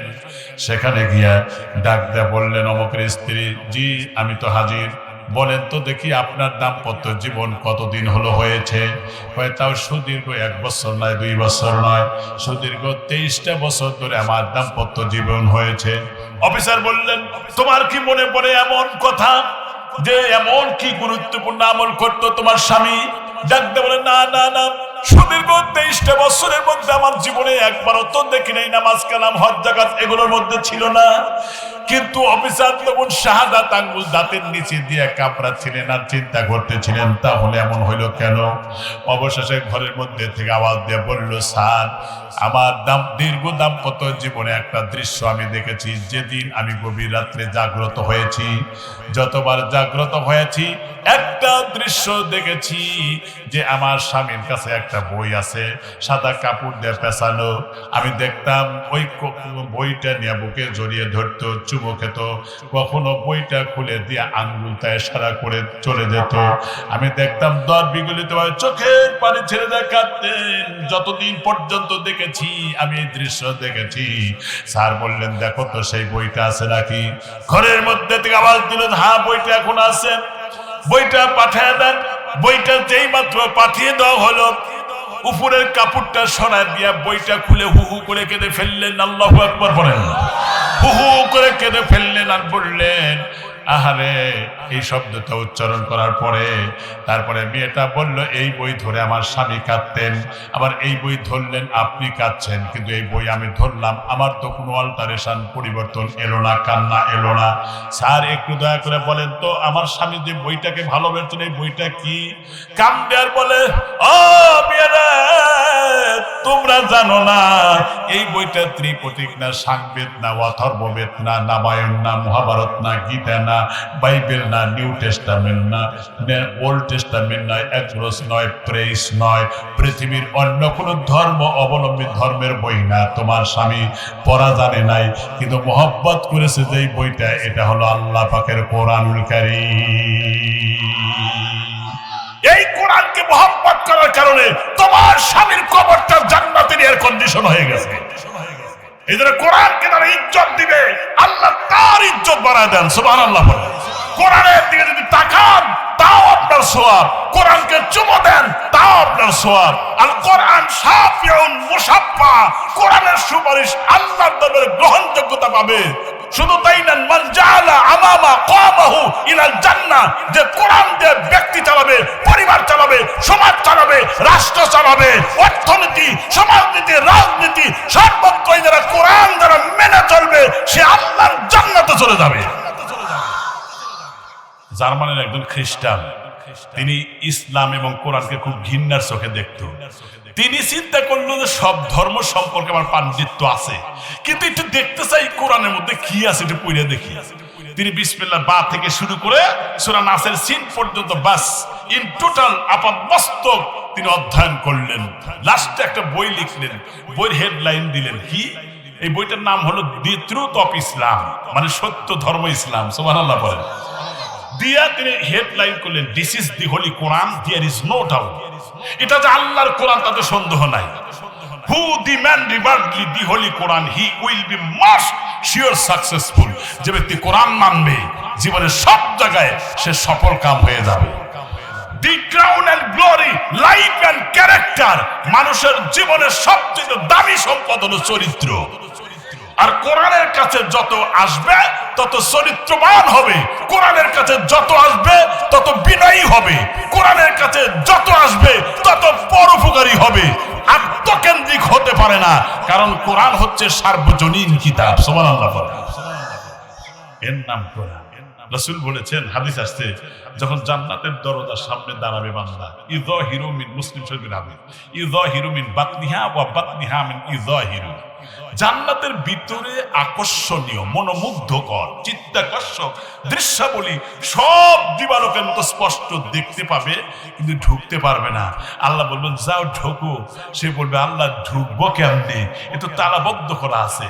হাদিস আছে, ক্বালু লিসাহিবিল কুরআন ইকরা ওয়াত্তাকি কামা কুনতা তুরাতিল ফিদ দুনিয়া ইলা আখিরিল আয়া, তুমি একটা করে কোরআনের আয়াত পড়ো আর জান্নাতের উপর তলায় উঠতে থাকো। একটা আয়াত পড়বে এক তলায় চলে যাবে, দুইটা আয়াত পড়বে দুই তলায় চলে যাবে, তিনটা আয়াত পড়বে তিন তলায় চলে যাবে, 10টা আয়াত পড়বে 10 তলায় চলে যাবে। কোরআনের আয়াত সংখ্যা যত, জান্নাতের তালা সংখ্যা তত। বান্দার তেলাওয়াত যেখানে শেষ হবে সেখানেই তার থাকার জায়গা হবে। সুবহানাল্লাহ। তাহলে কি কোরআন শেখার দরকার আছে না? কয়েকজন মানুষ পড়েন, আমি হাত তোলাম না, আমার এই দুঃসাহস নাই যে কাউকে অপমান করে। কোরআন শরীফ আজকে পড়েই না মানুষ, ঘরের মধ্যে তেলাওয়াত করে। যেই ঘরে কোরআন তেলাওয়াত হয়, কসম আল্লাহ, সেই ঘরে 72টা রহমত আর বরকত নাজিল হয়। তার মধ্যে একটা ইয়ারযুকুহু লিমাইয়াশা বিগাইরি হিসাব, অপরিমিত আল্লাহ রিজিকের অবস্থাটা প্রশস্ত করে দেন। সুবহানাল্লাহ। দুই, আরেকটা হচ্ছে ইয়াকদিরুল্লাহু, তার ভাগ্যের পরিবর্তন ঘটায় দেন। ইন্নাল্লাহা আলা কুল্লি শাইইন কাদির, আমি সব বিষয়ের উপরে ক্ষমতাবান। সুবহানাল্লাহ। কিন্তু যেই কারণে রহমত আসে সেই জিনিসটা ঘর থেকে বাইর করে দিছি, আর যে কারণে গজব আসে সেই জিনিসটা ঘরের মধ্যে ঢুকাইছি। এই জন্য বাপের সাথে বেটায় মিল নাই, স্বামীর সাথে স্ত্রী মিল নাই। স্বামী বলে এই কাম কর, সে উল্টাটা করে থাকে। কথা ঠিক কিনা? ওই যে আমাদের আয়ব আলী একটা কথা বলেও গেল, 6 ধরনের নারীর কথা বলে গেছে। তার মধ্যে জাহান্নামে যাবে 6 ধরনের নারী। তার মধ্যে 1 নম্বরই হলে যে নারী মাথার চুল খুলে বেপরদায় রাস্তাঘাটে চলে। হাদিসে আসছে প্রত্যেকটা চুল হবে বিষাক্ত বিষধর সাপ, ওই সাপগুলো গলায় পেঁচিয়ে ধ্বংসন করবে। একটা ধ্বংসনের কারণে 70 বছর পর্যন্ত কাল কাল করে ক্রিয়া থাকবে। দুনিয়ার 50,000 বছর, আখিরাতের একদিন। তাহলে ওই দিনে 70 বছর হিসাব করেন কয় বছর হয়? দুনিয়া কয় দিন মিয়া, আজ আছে কাল নাই। এই দুনিয়া এত অহংকার, বাড়িঘর নিয়ে এত অহংকার। আপনি এত হাড় ভাঙ্গা পরিশ্রম করে বাড়ি ঘর জমি জমা বিত্ত বৈভব সব করে দিয়ে যাচ্ছেন, ছেলের জন্য লাভ নাই। এর চেয়ে আপনার সন্তানকে সুশিক্ষিত বানান, আদর্শবান বানান। সুশিক্ষিত আদর্শ সন্তান পৃথিবীর শ্রেষ্ঠ সম্পদ। দুনিয়ার সম্পদ পা খুশি হয়েছে? আল্লাহ রাব্বুল আলামিন বলেন, রাদিতুম বিল হায়াতিদ দুনিয়া মিনাল আখিরাতি ফামা মাতাউদ দুনিয়া ফিল আখিরাতি ইল্লা কলিল। আল্লাহু আকবার বলেন। আল্লাহ পাক বলেন, বান্দারে দুনিয়ার জীবন পেয়ে কি তুমি পরিতুষ্ট হয়েছো? অথচ আখিরাতের জীবনটা হলো উত্তম জীবন। সুবহানাল্লাহ। কারণ জান্নাতে বান্দা যখন যাবে, মা তাশতাহি আনফুসুকুম, এর সাথে আরেকটা কথা মনে পড়লো, যুবকরা ভালো করে কথাটা শোনো। আমার ভাইরা, পরকালের অবস্থা এমন হবে, ও মা বোনেরা যারা পর্দার আড়ালে আছে তারা শুনতে থাকেন। পরকালের অবস্থা এমন হবে, আপন মা পর্যন্ত সন্তানকে পরিচয় দিবে না, নিজের বাবাও পরিচয় দিবে না, সন্তানও পরিচয় দিবে না, আপন ভাই পরিচয় দিবে না, আপন বোন পরিচয় দিবে না। 5 জন হলো সবচেয়ে অত্যন্ত কাছের এবং মহব্বতের, তারাও পরিচয় দিবে না। এমন একটা ভয়ঙ্কর দিন হবে। এটা আমার কথা না, আল্লাহর কথা। ইয়াউমা ইয়াফিরুল মারউ মিন আখি ওয়া উম্মিহি ওয়া আবিহি ওয়া সাহিবাতিহি ওয়া বানি। বাবা পরিচয় দিবে না, মা দিবে না, ভাই দিবে না, বোন দিবে না, বন্ধু বান্ধব কেউ পরিচয় দিবে না। ভাইজান, একজন লোকের যখন একটা নেকির অভাব হয়ে যাবে, কিতাবে পড়েছি একটা নেকির অভাবে জাহান্নামের অর্ডার আল্লাহ দিবেন। বান্দা তখন আফসোস করে বলবে, রব্বুল আলামিন, মাত্র একটা নেকির অভাব, সারা জীবন তো নেকির কাজই করলাম, তুমি তাই এবার জাহান্নামে দিলে আল্লাহ, তাই জাহান্নামের অর্ডার দিলাম। একটা নেকি তো হাসরের ময়দানে আজ যেমন আমার আল্লাহ তুলেছেন, পরকালে এই অবস্থায় আমার মাও তো হবে, আমার বাবাও আছে, ভাই বোন আছে, বন্ধু বান্ধব আছে, গ্রামবাসী আছে, আত্মীয় স্বজন আছে। এরা তো এদের কাছে গেলে পরে একটা নেকি তো আমি আনতে পারতাম। আল্লাহ বলবেন বান্দা যাও, তুমি যদি একটা নেকি আনতে পারো তোমারে মুক্ত করব। বান্দা দৌড়ে চলে যাবে, আল্লাহ তার আপনজনদের সামনে এনে হাজির করে দিবেন। ওই মুহূর্তে বলবেন মা একটা নেকি দাও, একটু অসুস্থ হলে তুমি না মানত করেছো, রোজা রেখেছো, ও মা আমার মুখে খাবার না দেওয়া পর্যন্ত তোমার মুখে খাবার যেত না, একটু আমার নেকির ব্যবস্থা করে দেওয়া, জাহান্নামে যাওয়া লাগতেছে। দুদিন যদি মা বাপ না দেখে, ওই সন্তান না দেখার কারণে বাপ মার কলিজা মরুভূমি হয়ে যায়। হারানো সন্তান যদি ফিরে পায়, মা বাপ যত খুশি না হয়, কোন বিপদগামী মানুষ যদি তওবা করে ফিরে আসে তার চেয়ে বেশি খুশি হয় আমার আল্লাহ। প্রিয় ভাইয়ের আমার, বাবাও পরিচয় দিবে না, মাও দিবে না, ভাই বন্ধু কেউ দিবে না। ফিরে যখন আসতে থাকবে, একজন অপরিচিত লোক ডাক দিয়ে বলবে, ও ভাই তুমি একটা ঘরমুক্ত হয়ে গেছে কেন? বলবে আমি একটা নেকির অভাবে জাহান্নামে যাওয়া লাগতেছে, এখন তো আমার উপায় নেই, জাহান্নামে যাওয়া লাগবে। কয়টা নেকির অভাব পাই? একটা। লোকটা বলবে আমি জীবনে একটা নেকি করেছি, আমি তো জান্নাত পাবোই না, অন্তত আমারটা তুমি নিয়ে জান্নাতে চলে যাও। এই কথা বলার পরে সে যখন দৌড়ে আসতে থাকবে, রব্বুল আলামিন ডাক দেবে বান্দার পাইছনি? হ্যাঁ আমার আপনজন কেউ দেয় নাই, শুধুমাত্র একজন অপরিচিত আমার ভাই আমারে দিয়েছে, সে জীবনে একটা নেকি করেছে। ভাই তাহলে তুমি জান্নাতে চলে যাও। একটা দৌড় দিয়ে জান্নাতের বারান্দায় চলে যাবে। এরপরে মন ভার করে বেজার করে জান্নাতকে পিছনে রেখে তিনি মন ভার করে দাঁড়াবেন। আমার আল্লাহ ডাক দিয়ে বলবেন বান্দা রে, কেন তুমি মন ভার করেছো? জান্নাতে যাওয়ার জন্য এখানে আসলে তো কেউ মন ভার করে না, তুমি করেছো কেন? লোকটা বলবে রব্বুল আলামিন তুমি কিন্তু একটা কথা বলেছো। কয় কি বলেছি? তুমি বলেছো মা তাস্তাহি আনফুসুকুম, বান্দা জান্নাতীদের মন যা চাইবে আমি আল্লাহ তাই দিব, এটা তোমার ওয়াদা? কয় হ্যাঁ এটা আমার ওয়াদা। তুমি কি চাও? লোকটা বলবে মান সাত্তাবি, তুমি তো বেইনসাবিও করো না। কয় না, বলো কি চাও? লোকটা ডাক দেয় বলবে রব্বুল আলামিন যেই হাসরের ময়দানে আমার আপনজন পছন্দ করে নাই, আমাকে পরিচয় দেয় নাই, আমার কেউ পরিচয় দেয় নাই, অপরিচিত একজন লোক আমার একটা নেকি দিয়ে জান্নাতে যাওয়ার জন্য পথ খুলে দিল। আল্লাহ আমি এখন চাইতেছি ওই মানুষটা ছাড়া তোমার জান্নাতে আমি যাব না। আল্লাহ পাক তখন মুস্কি হাসি দেয়া বলবেন, কি বলবেন? ইনতালিকু আবদাইনি ইলাল জান্নাহ, যাও আমি আল্লাহ তোমাদের দুইজনকে মাফ করে আমার জান্নাত দিয়ে দিলাম। আল্লাহু আকবার বলেন। এজন্য মুমিনের জীবনে কিন্তু হতাশ হতে নাই। আপনার আমল যদি ইখলাসপূর্ণ হয়, একমাত্র আল্লাহর জন্যই হয়, তাহলে ওটা আল্লাহ খুশি হইলে আপনাকে মাফ করে জান্নাত দিয়ে দিবেন। এই জন্য আমল যেন লোক দেখাবার উদ্দেশ্য না হয়। মনে থাকবে তো ইনশাআল্লাহ? আমি নামাজ পড়তেছি, লোকের বলুক নামাজি রে, আমি হজ করতেছি, লোকের আমার হাজি বলুক, এরকম টেন্ডেন্সি যেন ভিতরে গ্রো না করে, এটা মনে রাখবেন। এরকম টেন্ডেন্সি ভিতরে না আসে। আমি নজরুল মাওলানা যদি বলি আমি ওয়াজ করতেছি, কত মানুষ বসে বসে নিচের থেকে, আমার জীবনে সব শেষ। কথা ঠিক কিনা? কারণ আমার আমল, আখলাক, চরিত্র, ইন টোটাল যা কিছু আমি যা কথা বলতে তা লিল্লাহি, আল্লাহিয়াত, লিল্লাহিয়াত, আল্লাহর জন্যই। ঠিক কিনা? দরকার এটা যদি হয় তাহলে আল্লাহ পাক আমল নামা কবুল করবেন, নইলে কবুল হবে জান্নাত তো দূরের কথা, তার গন্ধও পাওয়া যাবে না। কবর কিন্তু জায়গা ভালো না। 6 দিন পরে নখ খসে যায়, 6 দিন পরে নখ খসে যায়, 9 দিন পরে চুল। কবর গৃহের সামান নিতে কইর না তো ভুল, কবর জায়গা ভালো নয়, কবর জায়গা ভালো নয়। ঠিক কিনা? কবর জায়গা ভালো না ভাই। মানুষ নামাজ কায়দা করে, নামাজ পড়ে না, ফজরে নামাজ পড়ে না। সবচাইতে টাটকা মুনাফিক হলো সে যে ফজরে নামাজ জামাত ফেল করে, জামাত যায় না। অনেক মানুষের প্রতিদিন দেখা যায় যে ঘুম পাড়তেছে 8টার সময় এটা নামাজ পড়ে। তোমার এই নামাজ পরকালে জাহান্নামে দিবে। যে ব্যক্তির নামাজ সুদ বর্জন করতে পারলো না, যে নামাজ পাপ থেকে নিজেকে হেফাজত করতে পারলো না, যে নামাজ ঘুষ বর্জন করতে পারলো না, যে নামাজ তাকে আল ঠেলা বন্ধ করতে পারলো না, এ নামাজ তার নামাজ না। ঠিক কিনা? মানুষ জিকির করে সুবহানাল্লাহ, সুবহানাল্লাহ, সুবহানাল্লাহ, আলহামদুলিল্লাহ, আলহামদুলিল্লাহ, আলহামদুলিল্লাহ।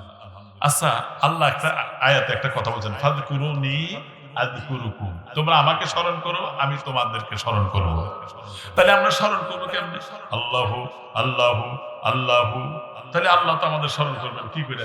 বান্দাহু বান্দাহু এরকম বলবেন নাকি? না, জিকিরই তো আমরা বুঝি। জিকিরের এক অর্থ হলো কোরআন শরীফ, ইন্না নাহনু নাযালনা যিকরা ওয়া ইন্না লাহু লাহাফিজুন। আমি কোরআন নাজিল করেছি, এর সংরক্ষণের দায়িত্ব আমার। সুবহানাল্লাহ পড়েন। মন তো খারাপ হইতেছে না আপনাদের?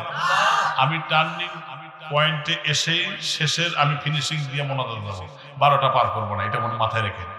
প্রিয় ভাইরা আবার খেয়াল করেন, কেবল 11:15 বাজে, এখন তো 1 ঘন্টা 1.25 ঘন্টা আছে। হ্যাঁ না, আরো আগে দেবো, আমি 11:30 দেবো। প্রিয় ভাইরা আবার খেয়াল করেন, রাত বেড়া করেন আপনি থাকেন, খুব খেয়াল করেন আমি যে কথাটা বলতেছি। বাইরে শুধু রাত বেড়া ওয়াজ শোনাটাই বড় কথা না, ফজরের নামাজ হলে আসল, ঠিক কিনা? ওরে কেমন করে ঘুমাও তুমি, আছে না এরকম? কেমন করে ঘুমাও তুমি, ফজর করে কাদা, এমন তো হতে পারে জোহরে জানাজা। তারপরে তোমার কেমন ঘুম আসে চিন্তা। দেখেন, আমি একটা বইতে পড়লাম, আব্দুল হক মুহাদ্দিস দেহলভী, ওনার নাম শুনছেন না আপনারা? উনি এশিয়া মহাদেশের মধ্যে শ্রেষ্ঠ বুজুর্গ মুহাদ্দিস, শায়খুল হাদিস। এতই বুজুর্গ ছিলেন, ওনার অনেক ইতিহাস মাথায় আছে আমার। তো উনি ওনার এরিয়ার মধ্যে একজন লোক ছিল ধনী মানুষ, সরকারি চাকরি করতে, আর আরেকজন ছিল দরিদ্র মানুষ। প্রত্যেক দিন দরিদ্র মানুষ ধনী মানুষকে চাইতে যেত, কিন্তু একদিন দেখে যে নাই, এই লোকটা গেল কোনে, এই লোকটা আসে না কেন? উনি আবার দান না করা পর্যন্ত তার ভালো লাগে না। শেষ মুহূর্তে তিনি আগায় গেলেন তার বাড়িতে, যা দেখেন বিছানার সাথে একবারে পড়ে আছে। কি ব্যাপার, তুমি যাও নাই কেন? আমি তো পেরেশান তোমার জন্য। স্যার, আমি চূড়ান্ত পর্যায়ে অসুস্থ, বিছানা থেকে উঠতে পারতেছি না। তিনি সাহায্য করে গেলেন, চিকিৎসার জন্য কিছু সহযোগিতা করে গেলেন। হাদিস শরীফে আসছে, যদি কোনো মানুষ অসুস্থ হয়, প্রতিবেশী, গ্রামবাসী, মুসলমান, আপনি তার পাশে যা একটু দেখতে গেলেন, একটু হাদিয়াই নিয়ে গেলেন, বা নেয়ানি নেই, পাশে যা একটু বসছেন, সকালে বসছেন, খোঁজ খবর নিলেন, সকাল থেকে বেলা তলারের আগ পর্যন্ত 70,000 রহমতের ফেরেশতা যিনি রুগী দেখতে গিয়েছিলেন তার জন্য গুনাহ-মাফের দোয়া করে। এটা পরিষ্কার হাদিস। অথচ আজকে হিংসার ঠেলায় একবারের সাথে আর একবারের মিল, অথচ আত্মীয়তার সাথে সম্পর্ক নষ্ট করে দেয়। সিলমুল আরশ, আত্মীয়তা হচ্ছে আরশের সাথে সম্পর্ক। রাসূল বলেছেন, যেই বাড়ি কন্যা সন্তান হয় সেই বাড়িতে রহমত ঢোকে, যেই বাড়িতে আত্মীয় স্বজন যায় সেই বাড়ি আল্লাহর রহমত ঢুকে যায়। বুঝলেন তো? সুবহানাল্লাহ। মনে মনে কইতেছে যে 2000 নেমে গেল, না আর হুজুর কয় কি, এটা তো মনে করতেছেন, কিন্তু তা না, ওনাদের রিজিক ওনারাই নিয়ে আসে আল্লাহর তরফ থেকে, ঠিক কিনা? এদের আত্মীয় স্বজন আসলে আদর যত্ন করে খাওয়াবেন, খাওয়ালে পরে চক্ষু লজ্জার সৃষ্টি হয়, খাওয়ালে পরে মানুষের দিলে প্রশান্তি নাজিল হয়। সুবহানাল্লাহ বলেন। এদের মন খারাপ করবেন না, বোন বাগ্নি আত্মীয় স্বজন আসলে মন কখনোই খারাপ করবেন না। রাজি আছেন তো ইনশাআল্লাহ? দেখি কারা কারা রাজি নাই। এই এই এই এই কি সব বড় আসছে। প্রিয় ভাইরা আবার খেয়াল করেন, অবশ্যই ধনী লোকটা তখন গরিব লোকটাকে দেখতে গিয়েছিল, মনে আছে? বললেন, তুই সুস্থ হওয়ার পরে ফিরে আসো।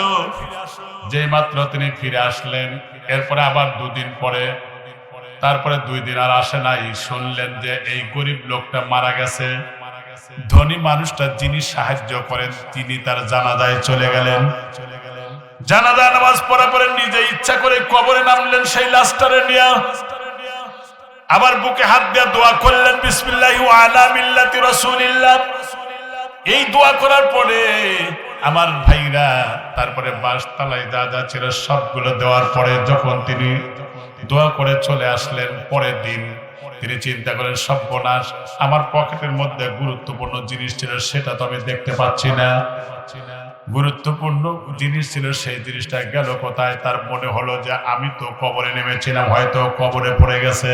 তিনি যখন চিন্তা করলেন কি করা যায়, অবশেষে মুহাদ্দিস সাহেবের কাছে গিয়ে বলেন, হুজুর আমি এখন কি করব, আমার গুরুত্বপূর্ণ একটা জিনিস পড়ে গেছে কবরের মধ্যে, আমি কি দেখতে পারি? কয় যাও, তুমি যাও, মানুষের মধ্যে প্রচার না করে বিভ্রান্ত সৃষ্টি করো না, একাকী চলে যাও। তিনি একাকী রাত্রের বেলায় চলে গেলেন। তারপরে নিজের ভিতরে ভয়ও লাগে, শরীরটা থরথর করে কাঁপতে শুরু হয়ে গেছে। ভাইরা খেয়াল করবেন, রাত 10টা 12টা 1টার পরে যদি কোনো মানুষ একা একা কবরস্থানের পাশ দিয়ে যায়, ভয় কিন্তু আসেই, ঠিক কিনা? হযরত আবু বকর রাদিয়াল্লাহু তাআলা কবরের পাশে প্রতিদিন কবরের দিকে তাকায় কাঁদতেন। তার মানে তিনি আশারে মুবাশশিরিন ছিলেন। 10 জন সাহাবী দুনিয়া থেকে জান্নাতের টিকিট পেয়েছিলেন, তার মধ্যে 1 নম্বরে আবু বকর। অথচ কবরের পাশে দাঁড়া দাঁড়া কাঁদতেন। সাথীরা বলতো, হুজুর কেন আপনি কাঁদেন এভাবে? ডাক দিয়ে বললেন, এই যে কবরওয়ালারা শুয়ে আছে, তারা আজকে অসহায়, না জানি কি ব্যবহার করছে কবরের ভিতরে, এই চিন্তায় আমার ঘুম আসে না, এই জন্য তাদের সাথে শামিল হওয়ার জন্য আমি এখানে এসে কাঁদি। হযরত ওমর কাঁদতে কাঁদতে 2 চোখের কোণায় কালো দাগ পড়ে গিয়েছিল। সাথীরা বললেন, চিকিৎসা করলেই তো ভালো হতে পারে, চিকিৎসা করেন। ওই মতো ওমর ডাক দেয়া বলেন, না আমি চিকিৎসা করব না, কারণ আল্লাহ যদি পরকালে জিজ্ঞাসা করে, ওমর রে তোমার চোখের দাগ পড়েছে কেন? আমি বলবো, মালিক তোমার ভয়ে আমার চোখ দিয়ে কাঁদতে কাঁদতে আমার এখানে দাগ পড়ে গেছে। ওই দিন আর যদি ওমরের কোনো আমল নাও থাকে, অন্তত আমার আল্লাহ বলবেন, যা আমার জন্য কেঁদেছিস, আমি তোরে মাফ করে জান্নাতটা দিয়ে দিলাম। রশিদ আহমদ গাঙ্গুহি কাঁদতে কাঁদতে অন্ধ হয়ে গিয়েছিলেন। লোকেরা বলল, মুরিদেরা বলল, হুজুর আপনি তাড়াতাড়ি চিকিৎসা করেন। কয় না, আমি অন্ধই থাকতে চাই। কয় কেন? আল্লাহ যদি জিজ্ঞাসা করে যে অন্ধ কেন, আমি বলবো, আল্লাহ তোমার ভয়ে কাঁদতে কাঁদতে চোখ অন্ধ হয়ে গেছে। আমার মালিক খুশি হয়ে বলবে, বান্দা আমার জন্য কেঁদেছো, আমি আল্লাহ তোমারে মাফ করে জান্নাত দিয়ে দিলাম। প্রিয় ভাইরা, আকাবিরদের জীবনী ভালো করে পড়ে দেখতে পারেন কিভাবে তাদের জীবন কাটিয়েছিলেন। আমি যে উমরে আবু বকরের কথা বলি, পৃথিবীর মধ্যে সবচাইতে নরম দিলের মানুষ ছিলেন তিনি, ঠিক কিনা ধরে বলেন? সেই আবু বকর রাদিয়াল্লাহু তাআলা কেমন ছিলেন? এভাবে আমি যেমন বয়ান করতেছি, সাহাবীদের সামনে রাসূল বয়ান করতেছিলেন। এক পর্যায়ে বললেন, এই অনুষ্ঠানের মধ্যে কে আসো যে আজকে একজন দরিদ্রকে সাহায্য করেছো? কেউ দাঁড়ানো না। আবু বকর বলেন, হুজুর এই কাজটা আমি করেছি। নবীজি বললেন, কে আজকে বিধবার সহযোগিতা করেছো? এবারও আবু বকর দাঁড়ালেন, আমি করেছি। সুবহানাল্লাহ বলেন। নবীজি বললেন, কে আজকে জানাজার নামাজে ছিলেন? আবু বকর ডাক দিয়ে বললেন, এই কাজটা আমি করেছি। আল্লাহ রসুল ডাক দিয়ে বললেন, কে আজকে রোগী পরিদর্শনে গিয়েছিলেন? আবু বকর বললেন, আমি এই কাজটা করেছি। আমার ভাইরা, যেই কথা রসুল বলে সেই কথার সাথে তার মিলে যায়। নবী বললেন, আবু বকর রে, একটা মানুষের একদিনের যত নেক আমল আমি দেখতে পেলাম, কদম্মা আসওয়াবিয়া ইন্না মাইয়া ফিল জান্নাহ। আবু বকর রে, তুমি আমার সাথে এত কাছাকাছি জান্নাতে থাকবে। শুধু তাই না, কোন আবু বকরের কথা বলছি? যে আবু বকর রাদিয়াল্লাহু তাআলা আনহুর জন্য জান্নাতের 8টা দরওয়াজা, প্রত্যেক দরজা থেকে আবু বকরের নাম ধরে ডাকতে থাকবে, আমার ভিতর দিয়ে ঢোকো, আমার ধন্য করো। আল্লাহু আকবার বলেন। কোন আবু বকরের কথা বলছি? যে আবু বকর গাছের দিকে তাকায়া বলতেন, ইয়া লাইতানি কুনতু শাজার, এ বৃক্ষ আমি যদি গাছ হইতাম, পাতা হয়ে যেতাম, আর পাতাটা বোটাচ্যুত হয়ে জমিনে পড়ে যেত, হয় পশু পাখি খেয়ে ফেলতো, না হয় জ্বালানি কাজে ব্যবহার হতো, তবু তো আমার হিসাব লাগতো না। অথচ জান্নাতের টিকিট পেয়েছিলেন দুনিয়া থেকেই। কোন আবু বকরের কথা বলছি ভাইরা আমার? যে আবু বকর তবুকের অভিযানের সময় যেদিন যার যার মতো বেশি বেশি দান করতেছিলেন যুদ্ধের ময়দানে, আমার ভাইরা অনেক খরচ হবে, সেই দিন দাঁড়িয়েছিলেন তিনি। কিন্তু আবু বকরের ভালো পোশাকও নাই, সালার সট এইরকম বাবলা গাছে, ওই যে খেজুর গাছের যে শোকলা গুলো আছে, এইগুলো সেলাই করে তারপরে বাবলা গাছের কাটা দিয়া এই হযরত আবু বকরের সুই দিয়ে বিদানের মতো করে এসে যখন কিছু নামায় দিলেন, নবীজি বললেন, আবু বকর কি দিলে আর কি রেখেছো? ওই মুহূর্তে বলেন, হুজুর জাগতিক সম্পদ বলতে যা বোঝায় আমার বাড়িতে আর কিছু নাই, যা ছিল আমি এনে দিয়েছি। আমার ভাইরা, কোন আবু বকরের কথা বলছি? হিজরতের রাত্রে যখন গারে ঘুমাইছে, আমার ভাইরা গুহার ভিতরে যখন অবস্থান করবেন, নবী আগে যাচ্ছিলেন। আবু বকর বললেন, না ইয়া রাসূলুল্লাহ, আপনি আগে যাবেন না, কারণ এখানে অনেক পুরানো গর্ত দেখা যায়, হিংস্র প্রাণী থাকতে পারে, আমি আগে যাই, কারণ আমি যদি দুনিয়াতে বিদায় হয়ে যাই ইসলামের এত ক্ষতি হবে না, কিন্তু আল্লাহ কর্তৃক নির্বাচিত মানুষ আপনি ক্ষতি হয়ে যাবে, এই জন্য আমি আগে যাই। ভিতরে তিনি আগে ঢুকলেন, অনেকগুলো গর্ত দেখে নিজের চাদরটা ছিঁড়ে ছিঁড়ে সমস্ত গর্তগুলো বন্ধ করে দিয়া, একটা গর্ত বন্ধ করার মতো আর কোনো কিছু ছিল না। ওই মুহূর্তে পায়ের গোড়ালি দিয়া চেপে তারপরে বসেছিলেন।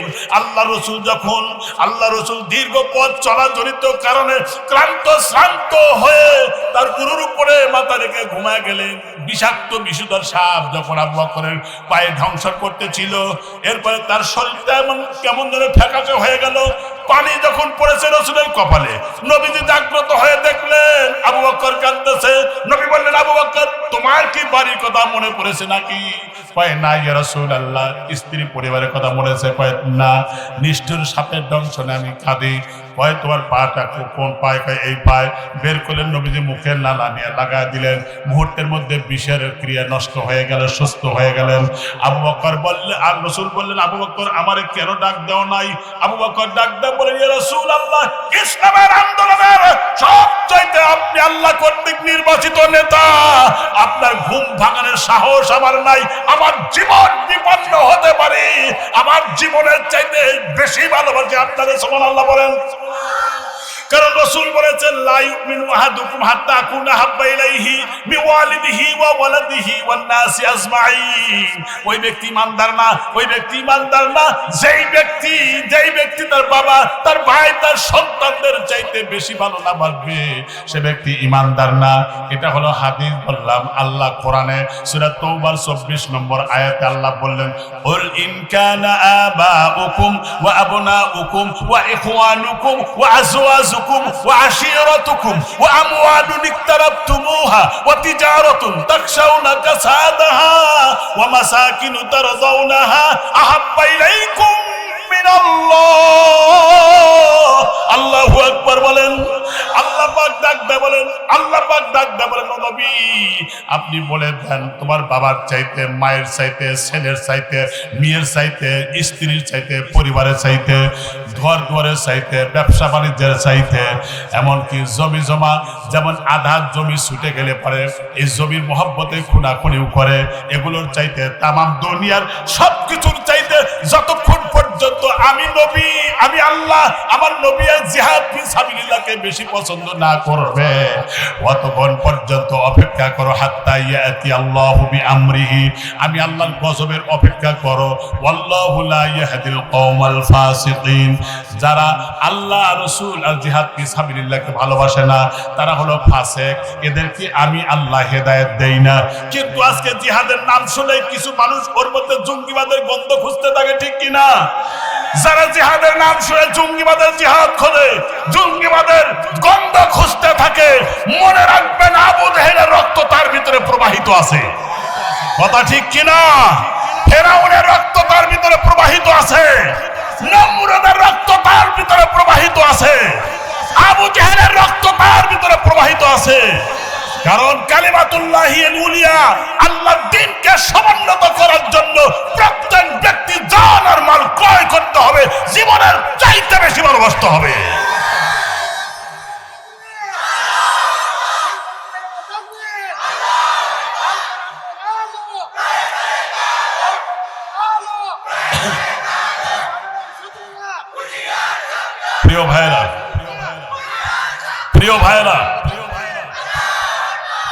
প্রিয় ভাইরা, জীবনের সবচেয়ে বেশি ভালোবাসতে হবে আল্লাহ, আল্লাহ রাসূল আর জিহাদ ফি সাবিলিল্লাহকে। হাদিস দিয়া, কোরআন দিয়া, দুটো দিয়ে বুঝালাম। দেখেন একটা কথা বলি, ধরেন আপনার ছেলে আর আপনার মেয়ে, আমার দিকে তাকান, আপনার ছেলে আপনার মেয়ে, অথবা আপনার মেয়ে আপনার বউ, এই দুইজন আপনার অনুমতি নিয়ে আত্মীয় বাড়ি যেতেছে। এটা উদাহরণ দিচ্ছেন।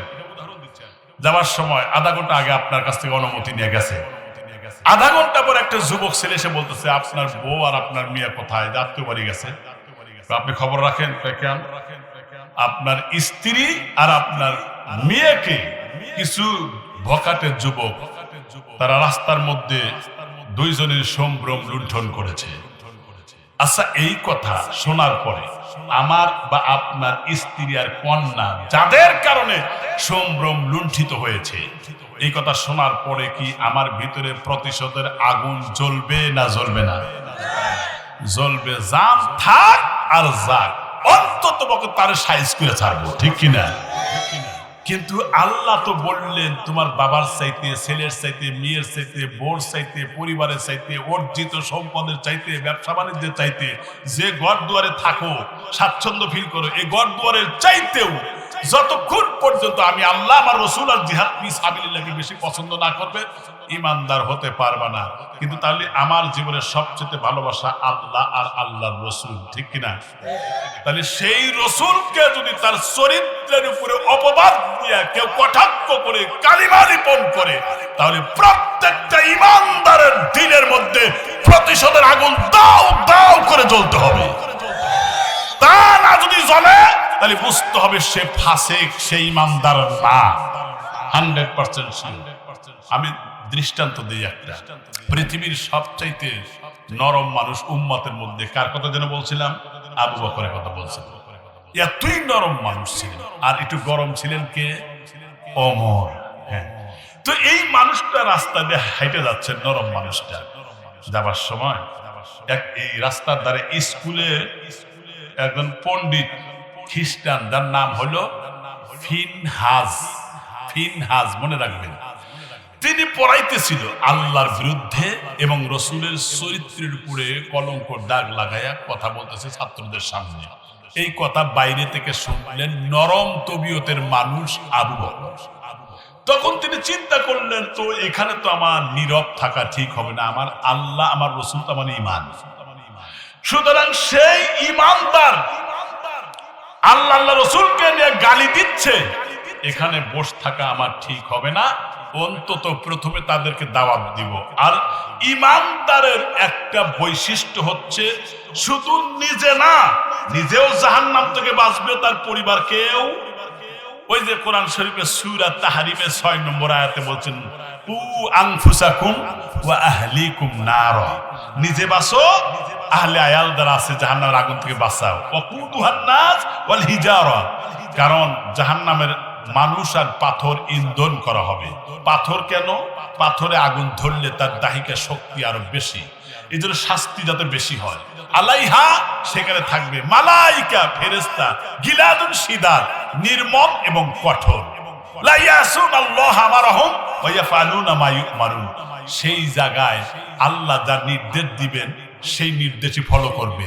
আমি যদি আমার এই বাবাজির কাছে ভুল কইরা, বেয়াদবি কইরা, যদি আমি খুব রাগ করছে মনে করেন, উনি ওনার হাত ধরে যদি বলি, বাবাজি সরি, আমার এটা ভুল হয়েছে, ওনার দিলটা নরম হবে না? আমাদের ক্ষমা করে দিবে। কিন্তু কবরে যদি ফেরেশতা করেন আমার ভুল হয়েছে, আমার মাফ করে দেন, মাফ করবে? গিলাদুন শিদাদ, নির্মম এবং কঠোর, এত চূড়ান্ত পর্যায়ে শাস্তি দিবে সেখানে। আবু বকর বললেন, তো দাওয়াতটা তো দেই। ভিতরে প্রবেশ করলেন আমার ভাইরা।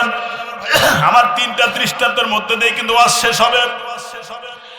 তাবারকের দায়িত্ব যারা আছে রেডি করেন, গ্রামের আশেপাশে যারা আছেন তারা আসেন, খিচুড়ি দিয়ে ফুরাইলো। প্রিয় ভাইরা আমার, খুব ভালো করে খেয়াল করেন, আবু বকর রাদিয়াল্লাহু তাআলা আনহু যখন সেই স্কুলের মধ্যে ঢুকলেন, কথাটা ভালো করে নিয়েন। স্কুলে ঢুকে বললেন, তোমরা যা পড়াইতেছিলে এতক্ষণ আমি সবই শুনেছি, কিন্তু যা পড়াইলে এটা তোমাদের পড়ানো ঠিক হয় নাই।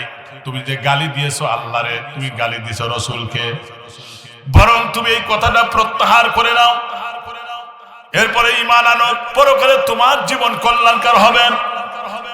ইহুদি লোকটা ডাক দেয়, বলতেছে, কোন আল্লাহর কথা বলো? ইয়াকরিদুল্লাহু করদান হাসানা, তোমার আল্লাহ তো বলেছে চান্দা উত্তোলনকারী তোমার আল্লাহ, আল্লাহর পথে দান করে, এটা উদ্বুদ্ধ করেছেন আল্লাহ। তাহলে তোমার আল্লাহ দরিদ্র। ইন্নাল্লাহা ফাকির, আল্লাহ দরিদ্র, ওয়া নাহনু আগনিয়া, আমরা হলাম ধনী। ধনী হয়ে দরিদ্র আল্লাহর আমরা ইবাদত করতে পারবো না, আল্লাহরে গালি দিল। আর যে নবীর কথা বলো সমাজের সবচেয়ে পতিত এবং সবচেয়ে নিকৃষ্ট দরিদ্র মানুষ নবীকে এবং আল্লাহরে গালি দিল এই ইহুদি ফিনহাস ছাত্রদের সামনে।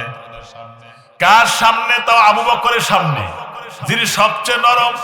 যেই মাত্র গালি দিয়েছে আবু বকর ডান হাতটা টান টান করে এত জোরে আঘাত করেছে গালে, 5টা আঙ্গুলের দাগ উঠেছে সেই ইহুদির গালে। ইচ্ছে করলে ওরা সকলেই মিলে, ছাত্র শিক্ষক মিলে আবু বকরকে মারতে পারত, কিন্তু ওদের ভিতরে এত ভয় ঢুকে পড়েছে, যার কারণে আল্লাহ কোরআনে বলেছেন ইয়াকুম 20 সাবিরু ইয়াগলিবু মিয়াতাইন।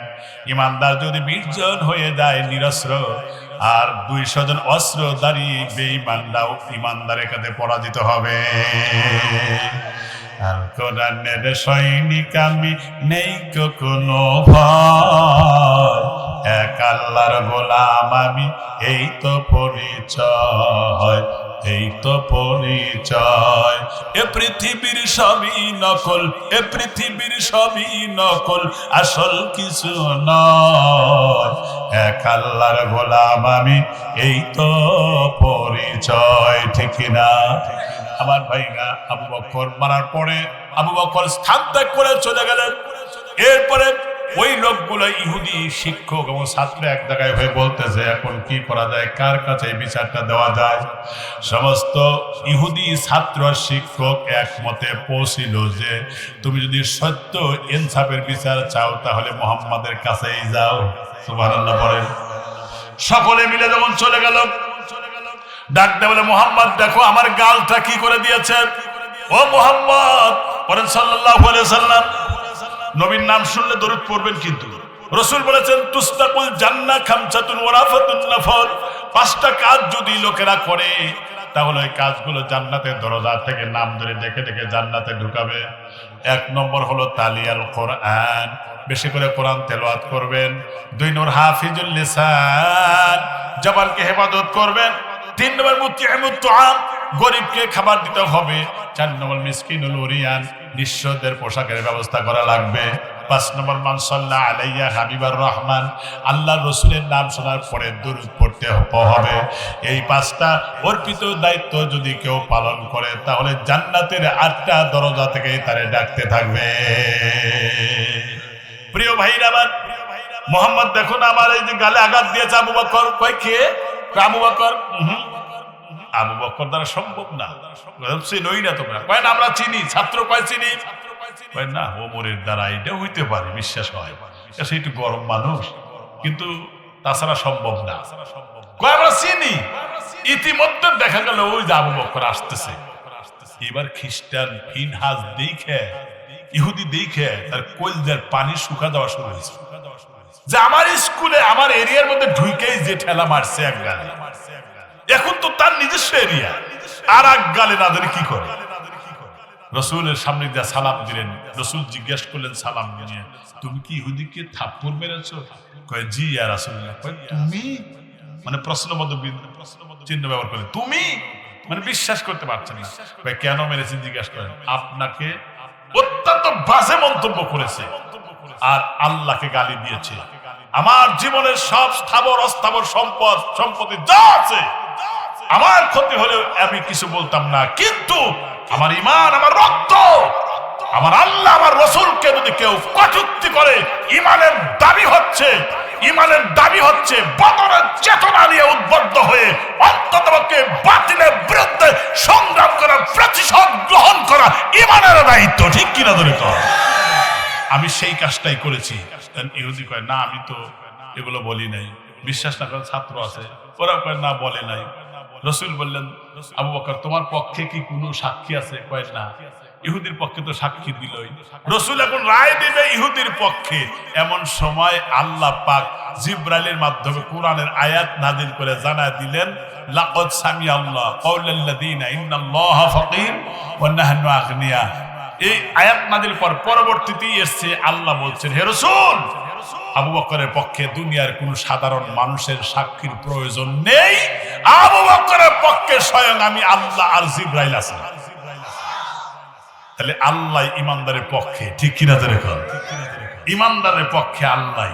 প্রিয় ভাইরা আমার খেয়াল করেন, আল্লাহ এরপরে যখন আবু বকর চলে গেলেন তারাও চলে গেল।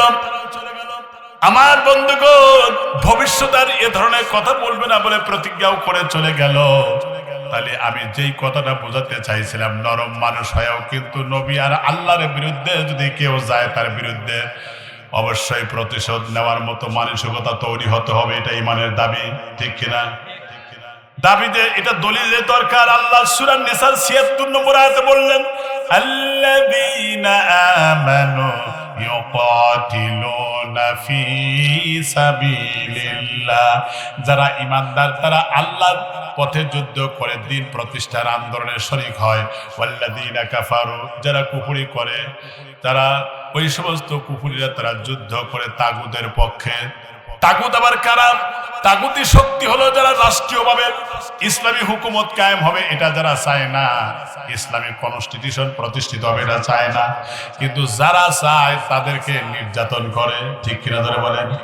তাদেরকে হামলা দেয়, মামলা করে, তাদের জেল দেয়, জুলুম দেয় নিরপরাধ মানুষের বিরুদ্ধে। বিগত সরকারের আমলে এগুলো হয়েছে না হয় নাই? আমার দেশে একজন আলেম আল্লামা খালিদ সাইফুল আইবি, ওনার জবানে শুনেছি আমার নামে মামলা দিয়েছে। আমি মামলাটা হলো ককটেল মারছি, আমি এই যোগটা খাটো কুটো পেট ফুট মোটা, জীবনে দৌড় দেওয়া পারবো কিনা সন্দেহ আছে। এ বলে ককটেল মেরে দৌড়াইছে। ককটেল জীবনে দেখছে কিনা তাই তো সন্দেহ, ঠিক কিনা? আর মামুনুল হক, তাদের যে সম্পদ, সাইকুল হাদিস, তাদের যে সম্পদ ৩ পুরুষ বৈশাও যদি খায় তাও পুরাবে না, অথচ সে নাকি মানি ব্যাগ চুরি করছে, এই মামলা দিছে। আর আল্লামা সাইদি হলো আগুন দিয়ে পোড়াইছে, দর্শন করছে। হ্যাঁ, আল্লাহর ওলির সাথে বেয়াদবি করছে। আল্লাহর ওলি বলছিল সময় আসবে এমন ইঁদুরে গর্ত খুঁজে পাবে না পালাবার জন্য। তার কথা বাস্তবে মিলে গেছে না? ওই যে কালামানিক বিচারপতি টকশোতে যা বলছিল এইভাবে আঙুল দিয়া, আমি সাইদির রায় করেছি, ফাঁসির রায় আমি করেছি, এই কথা বলেছে। আর এই কানামানিক পলাইবার যায় কলার পাতার উপরে শোয়াত হয়েছিল, ঘুষাইয়া তার বিচি ছুটা ফালা দিছে। কথা ঠিক কিনা তো এখন? তাহলে আজকে তোমার অবস্থা কোথায়? আগে আলেমদের মাথায় বেরি পড়ায় আদালতে তুলতো, সাধারণ পাবলিক দেখে চোখের পানি মুছতো। এখন জালেমদের মাথায় যখন রশি পড়ায় আদালতে তোলে, পচা ডিম মারে তাদেরকে। কথা ঠিক কিনা তো এখন? তার মানে যারা মাজলুম, অত্যাচারিত হয়েছে, যিনি গোটা বিশ্বের মধ্যে আমার জীবনে কোনোদিন দেখি নাই কোন মানুষের প্রতি এত ভালোবাসা থাকে। যেদিন আল্লামা সাইদিকে ওরা হত্যা করেছে, ঘরে ঘরে মহিলারা পর্যন্ত কান্নার রোল পড়ে গিয়েছিল। কাবা শরীফের গেলাপ ধরে কেঁদেছে। নিউ ইয়র্ক, জ্যামাইকা শহর, আমেরিকা, লন্ডন, সুইজারল্যান্ড, ফ্রান্স, গোটা পৃথিবীর এ প্রান্তর থেকে ও প্রান্তরে কেঁদেছে। শুধু তাই না, আল্লামা সাইদি চোখের পানি ফেলেছে। 13টা বছর ধরে চূড়ান্ত পর্যায়ে কষ্ট দিচ্ছে জালেমের বাচ্চারা। আজকে তারা মামুর বাড়ি দিল্লিতে চলে গেছে, আর ভবিষ্যতে ওদের আসতে দেওয়া হবে না, আর আসতে দেওয়া হবে না। কারণ এরপরে সেই দেশ থেকে ষড়যন্ত্র করে ওরা পার্বত্য চট্টগ্রাম 3টা জেলা সহ ওরা দখল করতে চায়। আমরা নাই মিয়া বিয়ে দিছি, কিন্তু যৌতুক দিলাম নি, কিন্তু মিয়া গেছে পলায়া, যৌতুক দেবো গোড়ার ডিম। কথা ঠিক কিনা? এই জন্য মুসলমান ভাইরা ইতিহাস বড় করুন।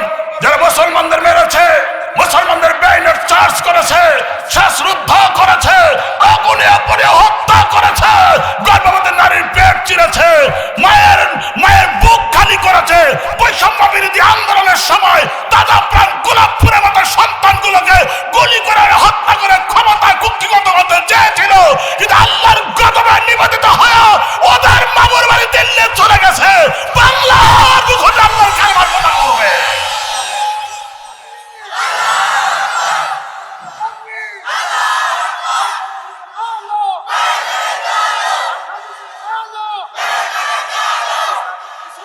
প্রিয় ভাইয়ের আমার, আগে কোরআনের মাহফিল করতে পাস লাগতো, থানায় ঘুষ দেওয়া লাগতো, ঠিক কিনা? আবার সেলাসা মুন্ডারা, চামচারা, হ্যাঁ, এরাও মাহফিল গুলো বন্ধ করে দিত, ঠিক কিনা? ভবিষ্যতে যদি মাহফিল বন্ধ করতে আসে কথা হলে 2 হাত করে একটা ছোট ছোট গায়টালা বাঁশ কাটবেন, যারাই কোরআন মাহফিল বন্ধ করতে পারবে মাজার হাত দিয়ে খুলে ফেলা দিবেন সমান সমান। কারণ আল্লাহর কোরআনের দাওয়াত গোটা পৃথিবী পরিব্যাপ্ত হবে, একে বাধা দেওয়ার ক্ষমতা কারণ নাই। যারা বাধা দিয়েছে তারাই আস্থা করে নিক্ষিপ্ত হয়েছে। এজন্য কোরআনকে যত সম্মান করবে, আলেমদেরকে দেখা সম্মান করা এটা ঈমানের অংশ। ইন্নাল্লাহা ওয়া মালাইকা আহলুস সামাওয়াতি ওয়াল আরদ হাত্তা নামলাতুন ফি হুজুরিহা। রাসূল বলেছেন আকাশের ফেরেশতারা জমিনে যা আছে নদী নালা সমুদ্রের মাছ পর্যন্ত আলেমদের জন্য দোয়া করে, আর জালেমরা আলেমদেরকে শায়েস্তা করে। প্রিয় ভাইয়েরা আমার, খুব খেয়াল করেন, একটা বললাম তাই বোঝা গেল আল্লাহ আল্লাহ রসুলের বিরুদ্ধে যদি কেউ যায় তাহলে তার প্রতিবাদ করা ঈমানের দায়িত্ব, ঠিক কিনা? নাম্বার 2, এবার যুবকদের উদ্দেশ্যে বলি, শোনো তোমরা। বুখারী হাদিসে আসছে আল্লাহ রসুলকে তখন জিবরাইল কানে কানে বললেন, হুজুর আপনাদেরকে শেষ করবার জন্য আবু জেহেলরা সব ঐক্যবদ্ধ হয়ে গেছে, ওরা আসতেছে। রসুল বলেন কিছুদিন আগেই যুদ্ধ করে এসছে, সাহাবীদের অনেকের কাটা দাগ শুকায় নাই। কয় আমার তো এটা একটা বিশ্বাস না, আমি মাশওয়ারা করব, পরামর্শ করা এটা নবীর সিফত, ঠিক কিনা? ওয়া আমরু সূরা বাইনাহুম, পরামর্শের ভিত্তিতে কাজ করলে তার উপরে খয়ের বরকত দেন কে? এটা সূরা শুআরার মধ্যে আল্লাহ বলেছেন। প্রিয় ভাইরা আমার, এবার খেয়াল করেন, এই যে রাসূল বলতেছেন সাহাবীরা হক আর বাতিল যুদ্ধ হবে, এখন কি করবে? যুবকরা শোনো, একজন বুড়া সাহাবী, নাম বয়স হলো 80 বছর। কয় বছর? নাম হলো মিকদাদ, তাও বলে দিলাম রাদিয়াল্লাহু তাআলা আনহু। তিনি বলেন ইনতাদাবনা ইয়া রাসূলুল্লাহ হাইসুমা কামা তাশা, আই হাইসুমা মা মারাল্লাহ। ও আল্লাহর নবী, আল্লাহর নির্দেশে যেদিকে নিয়ে যাবেন সেদিকেই যাব। সুবহানাল্লাহ বলেন। 80 বছরের বুড়া, কিন্তু আল্লাহর নির্দেশে যেদিকে যেতে বলেন সেদিকেই যাবেন। ইন্না লানাকুলুকা কামা ক্বালা বানু ইসরাঈলা মূসা আযহাব আনতা রাব্বুকা ফাকাতিলা। ও আল্লাহর পয়গম্বর মূসা আলাইহিস সালাম যখন তার জাতির লোকদের বলেছিলেন চলো জিহাদের ময়দানে যাই, ওই সময় বলেছে আযহাব আনতা রাব্বুকা ফাকাতিলা, তুমি আর তোমার আল্লাহ যুদ্ধ করো, আমাদের ঠেকা পড়ে নাই। কিন্তু আমার নবীর সাহাবী 80 বছরের মানুষ বললেন বাল নাকুলু আনতা রাব্বুকা ফাকাতিলা ইন্না মাকুমা কাতিলুন। সুবহানাল্লাহ বলেন। নবীজি বলেন আল্লাহ রাসূল আপনি নির্দেশ দেন, প্রয়োজনে শহীদ হব, পিছপা হব না। হুজুর বলেন কতক্ষণ পর্যন্ত? কয় আইনুম মিন্না তাকাররাবা ইলাইহি, যতক্ষণ পর্যন্ত আমার চোখের পাতা ওঠা নামা করে অতক্ষণ পর্যন্ত জিহাদের ময়দান থেকে ফিরে আসবো না।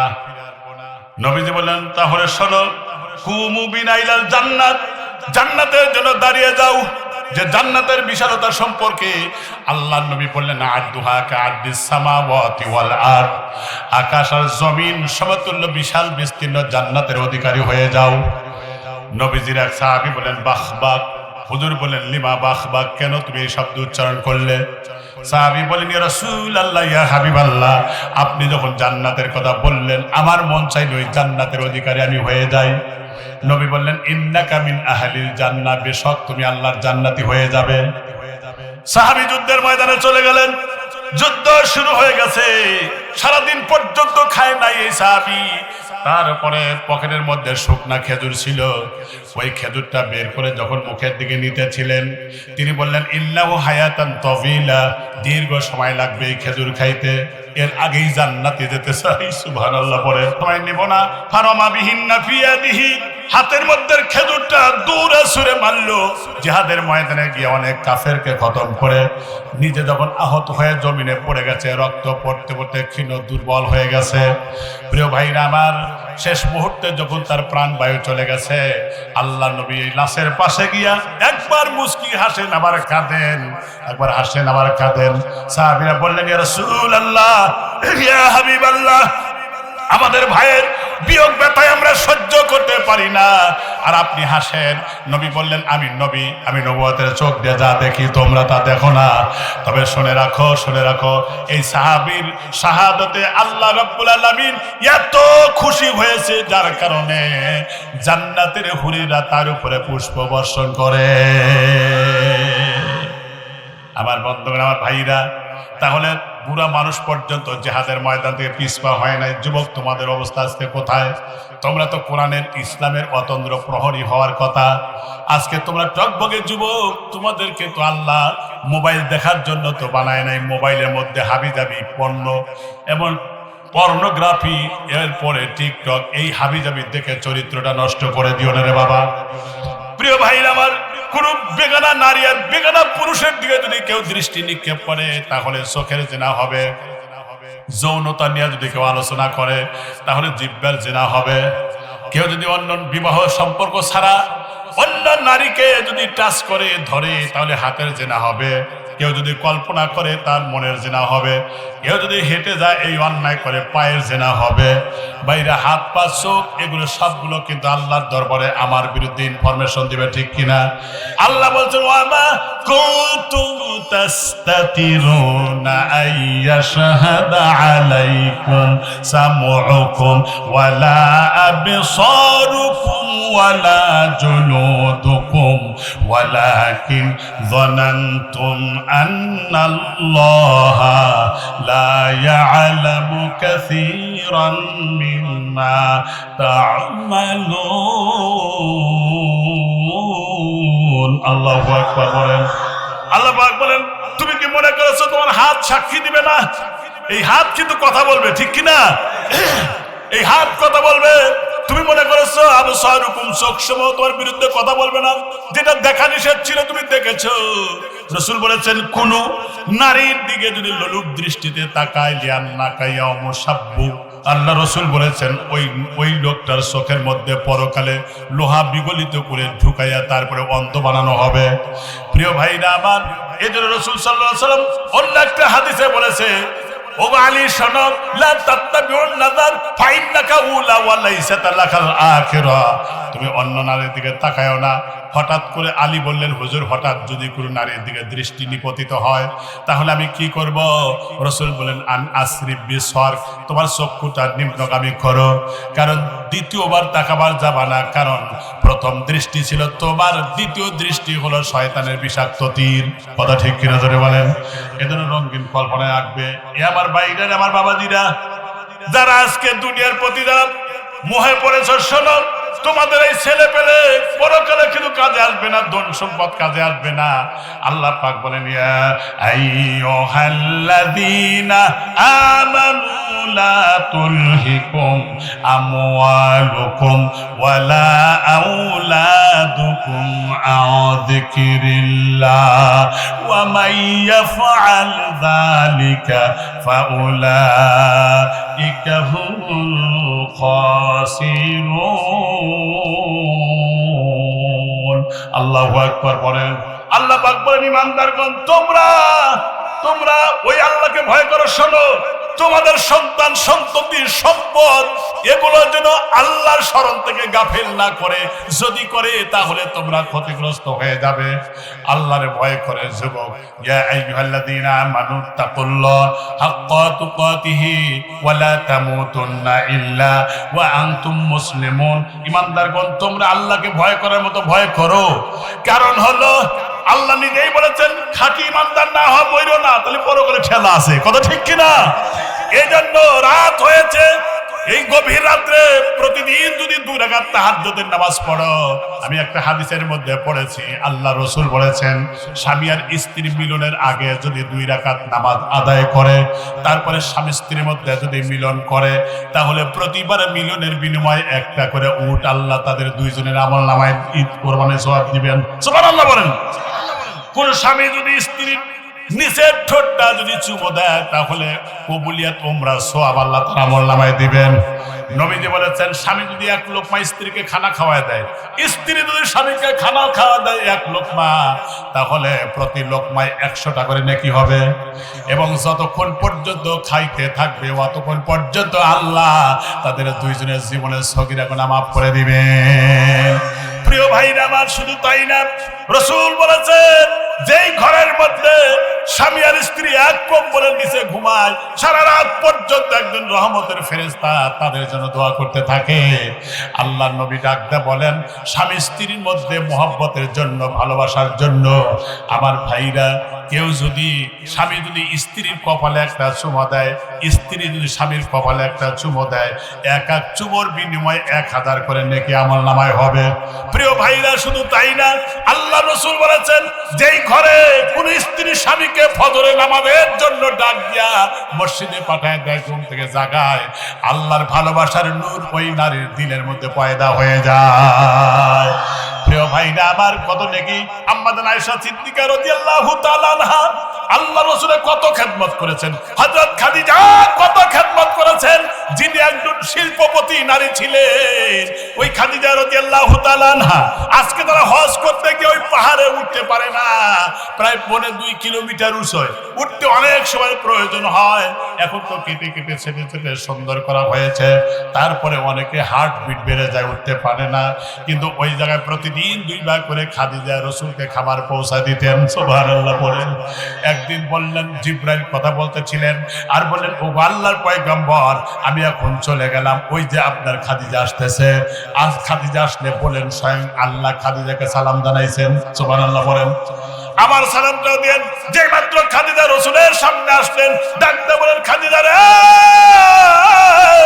তোমার জন্য একটা দারুণ সুসংবাদ আছে। এই মাত্র জিবরাইল ফেরেশতা আমার কাছ থেকে চলে গেল, উনি বলেছে আল্লাহ তোমারে সালাম জানাইছে। খাদিজা কেঁদে ফেললেন আর বললেন, ও আল্লাহর পয়গম্বর, আমার নারী জন্ম সার্থক হয়েছে, স্বয়ং আল্লাহ পাক আমারে সালাম জানাইছে। সুতরাং আল্লাহর সালামের জবাব কেমনে দিতে হয় আমি জানি না, আপনি দিয়া দেন। কয় জিবরাইল তোমারে সালাম দিয়েছে। এ মুসলমান ভাইরা, বিশ্ব নবী একবার আম্মা জান আয়েশার ঘরের মধ্যে ছিলেন, ওই ঘরের মধ্যে থেকে গভীর রাতে উঠে গিয়ে মসজিদের নববীতে আল্লাহর দরবারে দোয়া করতেছিলেন, আল্লাহ যেদিন হাসরের মাঠ কায়েম হয়ে যাবে, বাপ তার বেটাকে পরিচয় দিবে না, স্বামী তার স্ত্রীকে পরিচয় দিবে না, স্ত্রী স্বামীকে পরিচয় দিবে না, ওই কঠিন বিপদের দিনে আমি যেন আমার খাদিজাকে হারায় না যাই। আল্লাহু আকবার বলেন। আম্মা জান আয়েশা খুঁজতে খুঁজতে গিয়ে দেখে খাদিজার জন্য দোয়া করতেছে। আম্মা জান বললেন, ইয়া রাসূলুল্লাহ, আপনি 25 বছরের যুবক হয়ে 40 বছরের একজন বুড়িরে বিয়ে করেছিলেন, তার প্রতি এত দরদ, তার চাইতে উত্তম স্ত্রী কুমারী মেয়ে আমাকে কি পান নাই? নবীর চেহারার মধ্যে মলিনতার ছাপ এসে গেল। আম্মা জান আয়েশা বলেন, আমারে মাফ করে দেন, তবে খাদিজার ব্যাপারে কিছু শোনান আমারে। ডাক দিয়ে বললেন, তোমরা আমার সুদিনের স্ত্রী, খাদিজা আমার এমন দুর্দিনের স্ত্রী ছিল, যেই সময় মুহাম্মদ রাসূলুল্লাহর মক্কায় পা রাখার জায়গা ছিল না, সে আশ্রয় দিয়া তার সমস্ত ধনরাশিগুলো ইসলামের জন্য খরচ করে শেষ জীবনে তিনি কালিওয়ালা কাপড় পর্যন্ত পড়ে গেছে। আল্লাহ রাসূল বাসর রাত্রে বলেছিলেন, খাদিজা রে, তোমার অনেক ধনরাশি আছে, অনেক ইয়েতিম বিধবা অসহায় দেখলাম, এদের সাহায্য করা দরকার, এগুলো কি তুমি দিবা না? খাদিজা বললেন, ইয়া রাসূলুল্লাহ, ইয়া হাবিবাল্লাহ, এগুলো আমি সবগুলোই দিয়ে দিলাম, তারপরে যদি আপনি বলেন আমার বুকের চামড়া কেটে দিয়া আপনার পায়ের জুতা বানিয়ে দিতে রাজি। আল্লাহু আকবার বলেন। এই খাদিজা রাদিয়াল্লাহু তাআলা আনহা তিনি দুনিয়া থেকে বিদায় হওয়ার পরে তার আগে রাসূলকে বললেন, হুজুর সবাই যখন চলে আসবে আপনি কবরের কাছ থেকে আসবেন না, অন্তত আমার চেহারাটা কিবলামুখী করে দিয়ে আসবেন। সত্যি সত্যি তাই করেছিলেন। নবীজি বারবার কিবলামুখী করেন, কিন্তু চেহারাটা ঊর্ধ্বমুখী হয়, আবার কিবলামুখী করেন, আবার ঊর্ধ্বমুখী হয়। এই অবস্থা দেখার পরে আমার ভাইরা নবীজি কেঁদে ফেললেন, বললেন, আল্লাহ আমার খাদিজা এমন কি অপরাধ করেছে? আল্লাহ ডাকতে বলেন, হাবিব, আপনার খাদিজা কোনো অপরাধ করে নাই, তবে শোনেন বারবার উপরের দিকে কেন উঠে? কারণ আমার ফেরেশতার মাধ্যমে খাদিজার বাসস্থান জান্নাত দেখাইতেছে। সুবহানাল্লাহ বলেন। এই জন্য বারবার উপরের দিকে তাকাচ্ছে। আমার ভাইরা, সেই খাদিজা কিভাবে রাসূলের খেদমত করতেন। গভীর রাতে যখন যাইতেন, দরজা একটা ডাকের বেশি দেওয়া লাগে নাই, দরজা খুলে দিয়েছেন। নবীজি বলেছেন, খাদিজা রে, যত রাতে আসলাম, যতবার আসলাম, যত গভীর রাতেই আসলাম, একটা ডাকের বেশি দেওয়া লাগলো না, তুমি কি ঘুমাও না? খাদিজা ডাক দেয়া বলেন, ইয়া রাসূলুল্লাহ, ইয়া হাবিবাল্লাহ, আপনি দিনের দাওয়াতে কাজ নিয়ে বাইরে থাকেন, কষ্ট করেন, আমি যদি বিছানায় ঘুমাই, আমার দরজায় যদি ডাকাডাকি করেন, উঠতে যদি দেরি হয়, তাহলে আমার নবীর সাথে বেয়াদবি হয়ে যাবে। কারণ রাসূল বলেছে আমার ভাইরা, নবীজি বলেছেন যে স্ত্রী মারা গেল তার আচার ব্যবহারে স্বামী সন্তুষ্ট না, সেই স্ত্রী নামাজ রোজা হজ যাকাত দিয়ে জান্নাত পাবে না। আর যে স্ত্রী মারা গেল তার আচরণে তার ব্যবহারে যদি রাসূল বলেন স্বামী যদি খুশি থাকে আলা রাদিন দাখালাল জান্নাহ, রাসূল বলেছেন ওই স্ত্রী আল্লাহর জান্নাতে চলে যাবে। প্রিয় ভাইরা আমার, বাবাজিরা আমার, সেই জন্য খাদিজা বললেন ইয়া রাসূলুল্লাহ ইয়া হাবিবাল্লাহ, আমি এই জন্যই তো আমি ঘুমাই না, দরজার সাথে পিঠ লাগায় দাঁড়া দাঁড়া ঘুমাই। প্রিয় ভাইরা আমার, আম্মা জান আয়েশা সিদ্দিকা রাদিয়াল্লাহু তাআলা আনহা হুজুরকে একবার গোসল দিতেছিলেন, গোসলের সময় দেখবেন পানিটা লাল দেখা যায়। নবীজি বলেন আয়েশা রে, পানিটা লাল লাল কেন, কি হয়েছে বলো? ডাক দিয়ে বলেন ওগো আল্লাহর পয়গম্বর, আপনি যে তক্তা বা টুলের উপরে বসে গোসল করতেছেন, অসতর্ক মুহূর্তে আমার একটা পায়ের আঙ্গুল পড়ে ফেটে রক্ত বের হচ্ছে। নবী উঠলেন আর বললেন আয়েশা রে, তুমি আমারে উঠতে বললা না, আহা হু করলা না।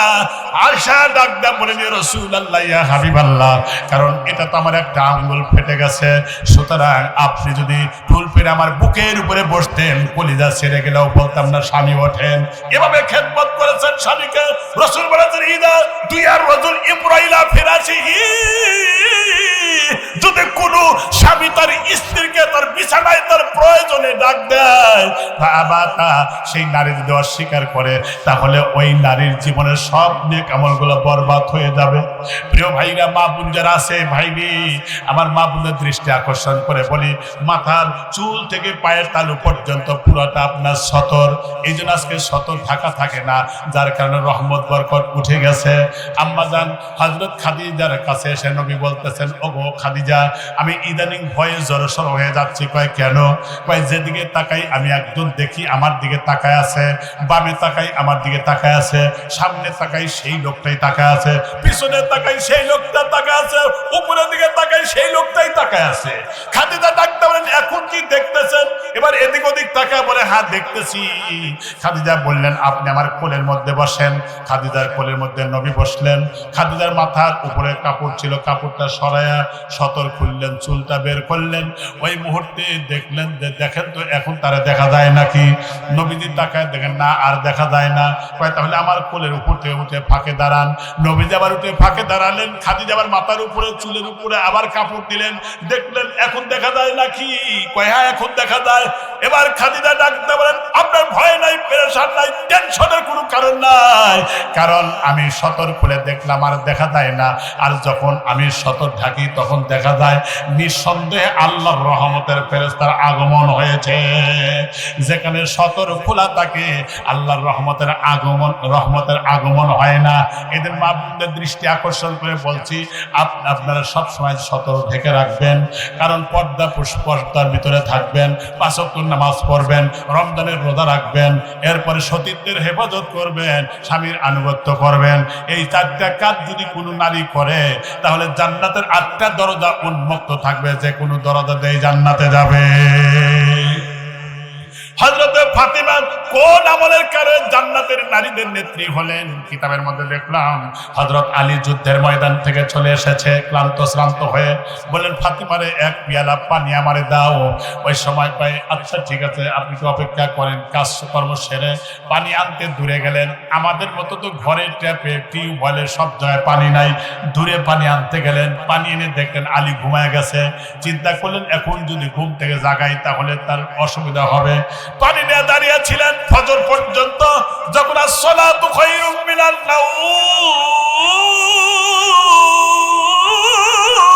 আল্লাহু আকবার বলেন, যেই মাত্র উচ্চারিত হলো আসসালাতু খায়রুম মিনান নাওম, হযরত আলী ঘুম থেকে জাগলেন। এরপরে দেখলেন ফাতিমা থরথর করে কাঁপতেছে, চোখটা ঘুম ঢুলঢুল করতেছে। বললেন দাঁড়িয়ে আছো কেন? ফাতিমা বললেন পানি চেয়েছিলেন, এনে দেখে ঘুমায় গেছেন। কয় পানি তুমি রেখে ঘুমাইলে পারতে। কয় সময় মতো যদি আপনাকে দিতে না পারে বেয়াদবি হয়ে যায়, এই জন্য আমি পানি নিয়ে দাঁড়িয়ে আছি। পানি আবার পানি এনে দিলেন, উযু করলেন, পানি পান করলেন, 2 রাকাত নামাজ পড়লেন। সেজদারত অবস্থায় আলী ডাকতে বলেন রব্বুল আলামিন, নবীর দেহের অংশ, কলিজার টুকরা, নয়নের পুতুলি ফাতেমা আমার সাথে যেই ব্যবহারটা করেছেন, সুতরাং আমি দারুণ খুশি হয়ে গেছি। আল্লাহ তাআলা নবীর বিটিকে জান্নাতের নারীদের নেত্রী বানায়া দিও দোয়া করলেন। এরপরে বললেন তোমার বাবারে বইলো না এই কথাটা। এরপরে কয় ঠিক আছে তুমিও বলো না। ফজরে নামাজে গেলেন, নামাজ আদায় করার পরে রাসূল বললেন আলী কে আসো? বললেন লাব্বাইক সাদাক ইয়া রাসূলুল্লাহ, হাজির আছি। কয় চলো তোমার বাসায় যাই। প্রতিদিন নবীজি সাহাবীদেরকে নিয়ে বলতেন তোমরা কে কোন স্বপ্ন দেখেছো তার ব্যাখ্যা আমি করে দেই, পরামর্শ দিতেন। কিন্তু সেদিন আর তা করলেন না, দ্রুতগামী চলে গেলেন ফাতেমার বাড়িতে। ফাতেমার দরজায় বললেন ফাতেমা দরজা খোলো। ফাতেমা চিন্তা করলেন আমার আব্বা বিয়ে দেওয়ার পরে তো এত সকালে কোনোদিন আসে নাই, না জানি কোন সমস্যা হলো। এই জন্য বললেন দরজা খুলে সালাম দিলেন। নবী মুসকে হাসিতে বললেন গত রাত্রে পানি নেওয়া দেওয়া কি হয়েছে বলো। ফাতেমা প্রশ্নবোধক দৃষ্টিতে তাকালেন আলীর দিকে, মনে তুমি বলে দিয়েছ। নবী ডাক দেওয়া না ফাতেমা রে, আমারে কেউ বলে নাই, তোমাদের আলীও বলে নাই, তোমার কাছেও শুনি নাই। তবে শুনে রাখো জিবরাইল ফেরেশতা আমার কাছে আগমন করে তারপরে বলে গেছে আলী তোমার জন্য সিজদারত অবস্থায় দোয়া করেছে, এজন্য আলীর দোয়ার কারণে জান্নাতের নারীদের নেত্রী হয়ে গেছো তুমি। আমার মা বোনরা যদি স্বামীর আনুগত্য করে তারাও ফাতেমার সঙ্গে জান্নাতি হতে পারবে। সুবহানাল্লাহ বলেন। আমার বন্ধুগণ, আমার ভাইরা, ওই যে আব্দুল হক মুহাদ্দিস দেহলভী রাহমাতুল্লাহি আলাইহি সেই সময় যে জানাজা পড়াইছিল যে ধনী লোকটা, মনে আছে নাকি? গুরুত্বপূর্ণ জিনিসটা পাওয়া যাচ্ছে না, মনে আছে? প্রিয় ভাইরা আমার, মুহাদ্দিস সাহেব ফতোয়া দিলেন, তিনি চলে আসলেন গভীর রাতে। গভীর রাত্রে আসার পরে এরপরে মাটি সরায় দিলেন। মাটি সরায় দেওয়ার পরে তালাই সরায় দিয়া এরপরে যখন 2-3টা বাঁশ সরায় দিয়ে দেখলেন যে হ্যাঁ সেই জিনিসটা আছে, আরো 2-3টা বাঁশের ফালটা সরায় দিয়া ভিতরে মাথা দিয়া যখন আনতেছিলেন, ওই কাগজটা আনতে গিয়ে আর একটা ফালটার সাথে একটু আঁচ লেগেছিল এই জায়গায়। যেই মাত্র আগুন ধরলে যেই রকম লাগে ওই রকম করে চিৎকার দিয়ে উঠলো। এরপরে দৌড়া রাস্তার মধ্যে পড়ে সেন্সলেস করে ফেললো। আশেপাশের লোকজন গুলো চিৎকার শুনে কাছে আসলো, কেউ মাথায় পানি দেয়, কেউ কবিরা জানে, কেউ ডাক্তার আনে না। এরপরে দীর্ঘ 15 দিন পর্যন্ত চিৎকারের কারণে আশেপাশের লোকজন অস্থিরতায় বিষণ্ণতায় ভুগতেছিলেন। প্রিয় ভাইরা আমার, ওই মুহূর্তে গ্রামবাসী সিদ্ধান্ত হলো এই লোকটাকে গ্রাম ছাড়া করা লাগবে, নইলে তো আমাদের পরিবেশ ভারী হয়ে যাচ্ছে। এখন কি করা যায়? এই লোকটা তখন সিদ্ধান্ত নিল মনে মনে আমি অবশ্যই আত্মহত্যা করে অন্তত আমার দুনিয়ার এই কষ্টটা লাঘব করতে চাই। কিন্তু পরক্ষণে তার ঈমান বলে না, তুমি ঈমানদার হয়ে পরকালের জীবন রুদ্ধ করে দিও না। সুতরাং এইভাবে চিন্তা করতে গিয়ে এক পর্যায়ে তিনি তাহাজ্জুদের নামাজ শুরু করলেন। তাহাজ্জুদ পড়ে কাঁদতে কাঁদতে চোখের পানি যখন বেয়ে পড়তেছিল, ওই ডান হাত দিয়ে চোখের পানি মুছতেছিলেন। মোছার সময় এক ফোঁটা চোখের পানি যেই জায়গায় আঁচ লেগে ব্যথা চিৎকার মারতেছিল ওই জায়গা পর্যন্ত চোখের পানি আসার সাথে সাথে তার সমস্ত ব্যথা বেদনা ভুলে যায়। মুহাদ্দিস সাহেবের কাছে আবার গেলেন, হুজুর এত টাকা পয়সা খরচ করলাম, আমার চিকিৎসা করে ভালো হলো না। তবে শোনেন, আমি তাহাজ্জুদের নামাজ পড়ে চোখের পানি ছেড়ে দিয়ে কাঁদতেছিলাম, চোখের এক ফোঁটা পানি এসে যখন এখানে পড়েছে তখন আমার সব ব্যথা বেদনা দূর হয়ে গেছে। তাহাজ্জুদ ওই সময় মুহাদ্দিস সাহেব বললেন, ঠিকই বলেছ, তবে শোনো, সাগর মহাসাগরের পানি দিয়ে জাহান্নামের আগুন নিভানো যাবে না, তবে ওই কবরের মধ্যে জাহান্নামের আগুনের আঁচ লেগেছিল ফালতার সাথে, আর যে আঁচটা তুমি পেয়েছো, তবে শুনে রাখো চিকিৎসা করে ভালো হবে না। তবে আল্লাহর ভয়ে চোখের পানি যেই ব্যক্তি ছেড়ে দেয় তাহলে এক ফোঁটা চোখের পানির কারণে আল্লাহ জাহান্নামের আগুন নিভিয়ে দেয়। আল্লাহু আকবার বলেন। এই জন্য 5 ওয়াক্ত নামাজ পড়বেন, তাহাজ্জুদের নামাজ পড়বেন, যারা দুহাত উঁচু করে দেখান তারা লিল্লাহে তাকবীর, নারায়ে তাকবীর। আল কোরআনের আলো ঘরে ঘরে জালো, আল কোরআনের আলো সংসদে জালো, নারায়ে তাকবীর। আগামীর পার্লামেন্ট হলো টুপিওয়ালাদের পার্লামেন্ট, আগামীর সংসদ হবে কোরআনের সংসদ। আর আর জালেমের চেহারা দেখতে চাই না, ঠিক কিনা? আল্লাহ আমাদের তৌফিক দেন, বলেন আমিন। এখন সবাই ইস্তেগফার করেন, আস্তাগফিরুল্লাহ রাব্বি মিন কুল্লি জামবি ওয়া তুবু ইলাইহি লা হাওলা ওয়ালা কুওয়াতা ইল্লা বিল্লাহিল আলিয়্যুল আযীম। একটা আমল দেই, শোনেন, তাবারাকে দায়িত্বদার আছে, রেডি করে নিয়ে আসেন। একটা আমল দেই, প্রত্যেক দিন মাগরিবের কি ফজরের নামাজের পরে সূরা ইয়াসিন একবার তেলাওয়াত করবেন। 10 খতম তেলাওয়াতের সওয়াব আপনার আমলনামায় হবে। প্রত্যেক দিন মাগরিবের নামাজের পরে সূরা ওয়াকিয়া পড়বেন। সূরা ওয়াকিয়া, আল্লাহ আপনার রিজিকের বরকত দান করবেন। প্রত্যেকদিন ঈশা নামাজের পরে সূরা মুলুক পড়বেন, কবর আযাব আল্লাহ মাফ করে দিবেন। সুবহানাল্লাহ। এই কথা বলবে, আবার আর কথা বলে বললো জাকারিয়া কি যে করি, মাথার মধ্যে খালি কিলবিল করতেছে। এই কথাটা বলবো। আল্লাহ রাসূল একবার সফরে যেতেছিলেন সাহাবীদেরকে নিয়ে, একটা কবরের পাশ দিয়ে যাওয়ার সময় কবরের দিকে তাকায়া তিনি বাহন থেকে নিচে নেমে কাঁদা শুরু করলেন। ফাসাব্বাহনা তাসবিহান তাওয়িলা, দীর্ঘ সময় তাসবিহ তাহলিল পাঠ করলেন। এই দৃশ্য দেখলেন সাহাবীরা, রাসূলকে বললেন, আচ্ছা এই কবরের দিকে তাকাই ভাবে কাঁদছেন কেন? কয় সাহাবী, এই গ্রামের মধ্যে ঢোকো, এই নতুন কবরটা কার, এই তথ্যটা নিয়ে আসো। এ বাবা একটু থামো বাবা, এখনই খিচুড়ি দেবো। এরপরে গ্রামের মধ্যে ঢুকলেন সাহাবীরা, সাহাবীদের দেখতে লোকেরা বের হয়ে আসলো। বললেন, একটা নতুন কবর দেখলাম, এই কবরটা কার? বললেন, একজন বিধবা মহিলার সন্তানের। তাকে ডেকে নিয়ে আসেন। মেয়েটা তখন পর্দা করে চলে আসলেন, রাসূলের কাছে এসে সালাম দিলেন। বললেন, এই কবরস্থানে কে আছে? এই নতুন কবরে। আমার সন্তান।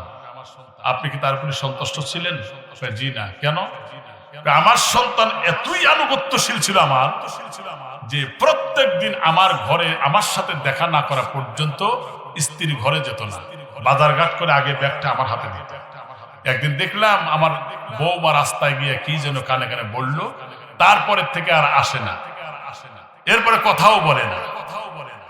এই জন্য তার উপরে সন্তুষ্ট না। হঠাৎ করে একবার হৃদরোগে আক্রান্ত হয়ে সে মারা গেল। এই জন্য আমি তার উপরে সন্তুষ্ট ছিলাম না। কেন হে রাসূল? বললেন, আমি নবুয়তের চোখ দিয়ে দেখতেছি এই কবরের মধ্যে এইভাবে শাস্তি হচ্ছে আর এতভাবে কান্নাকাটি করতেছে, চূড়ান্ত পর্যায়ে চলে গেছে। ইয়া রাসূলুল্লাহ, তাহলে কোন কাজ করলে পরে এই পরিত্রাণ হবে? বলেন, আপনি যতক্ষণ মাপ না করবেন অতক্ষণ পর্যন্ত তার এই জাহান্নামের আগুন থেকে নিষ্কৃতি পাবে না। অমনি বললেন, আমি মাফ করে দিলাম। রাসূল কবরের দিকে তাকায় হাসলেন। সাহাবীরা বললেন, হুজুর এইমাত্র কাঁদলেন আবার হাসলেন। রাসূল বললেন, এই মেয়েটা যখনই মাফ করলো আমি নবুয়তের চোখ দিয়ে দেখলাম ধপাস করে জাহান্নামের আগুন নিভে গেছে। এদিন বাবারা, তোমাদের পায়ে ধরে কয়ে গেলাম, বাপ মার সাথে বেয়াদবি করো না। আল্লাহর কসম, তোমার নামাজ, রোজা, হজ, যাকাত, মসজিদ, মাদ্রাসা বানায়া 4 পয়সা লাভ হবে না যদি বাপ মা তোমার আচরণে অসন্তুষ্ট হয়। রাসূল বলেছেন, রগিমান ফুল সুম্মা রগিমান ফুল সুম্মা রগিমান ফুল, ওই ব্যক্তি ধ্বংস হোক, ওই ব্যক্তি ধ্বংস হোক, ওই ব্যক্তি ধ্বংস হোক। এক সাহাবী বললেন, মান কিলা ইয়া রাসূলুল্লাহ, কার ধ্বংসের বদদোয়া করেন? রাসূল বলেন, মান আদরাকা আবওয়াইহি ইনদাল কিবার আহাদুহুমা ওয়া কিলাহুমা সুম্মা লাম ইয়াদখুলিল জান্নাহ। যে ব্যক্তি দুনিয়াতে বাপ মাকে পাওয়ার পরে তাদের শ্রদ্ধা করলো না, তাদেরকে খেদমত করলো না, ভরণ পোষণ করলো না, খাবার দিল না, সম্মান দিল না, ফালাম ইয়াদখুলিল জান্নাহ, সে কখনোই আল্লাহর জান্নাতে ঢুকতে পারবেই না।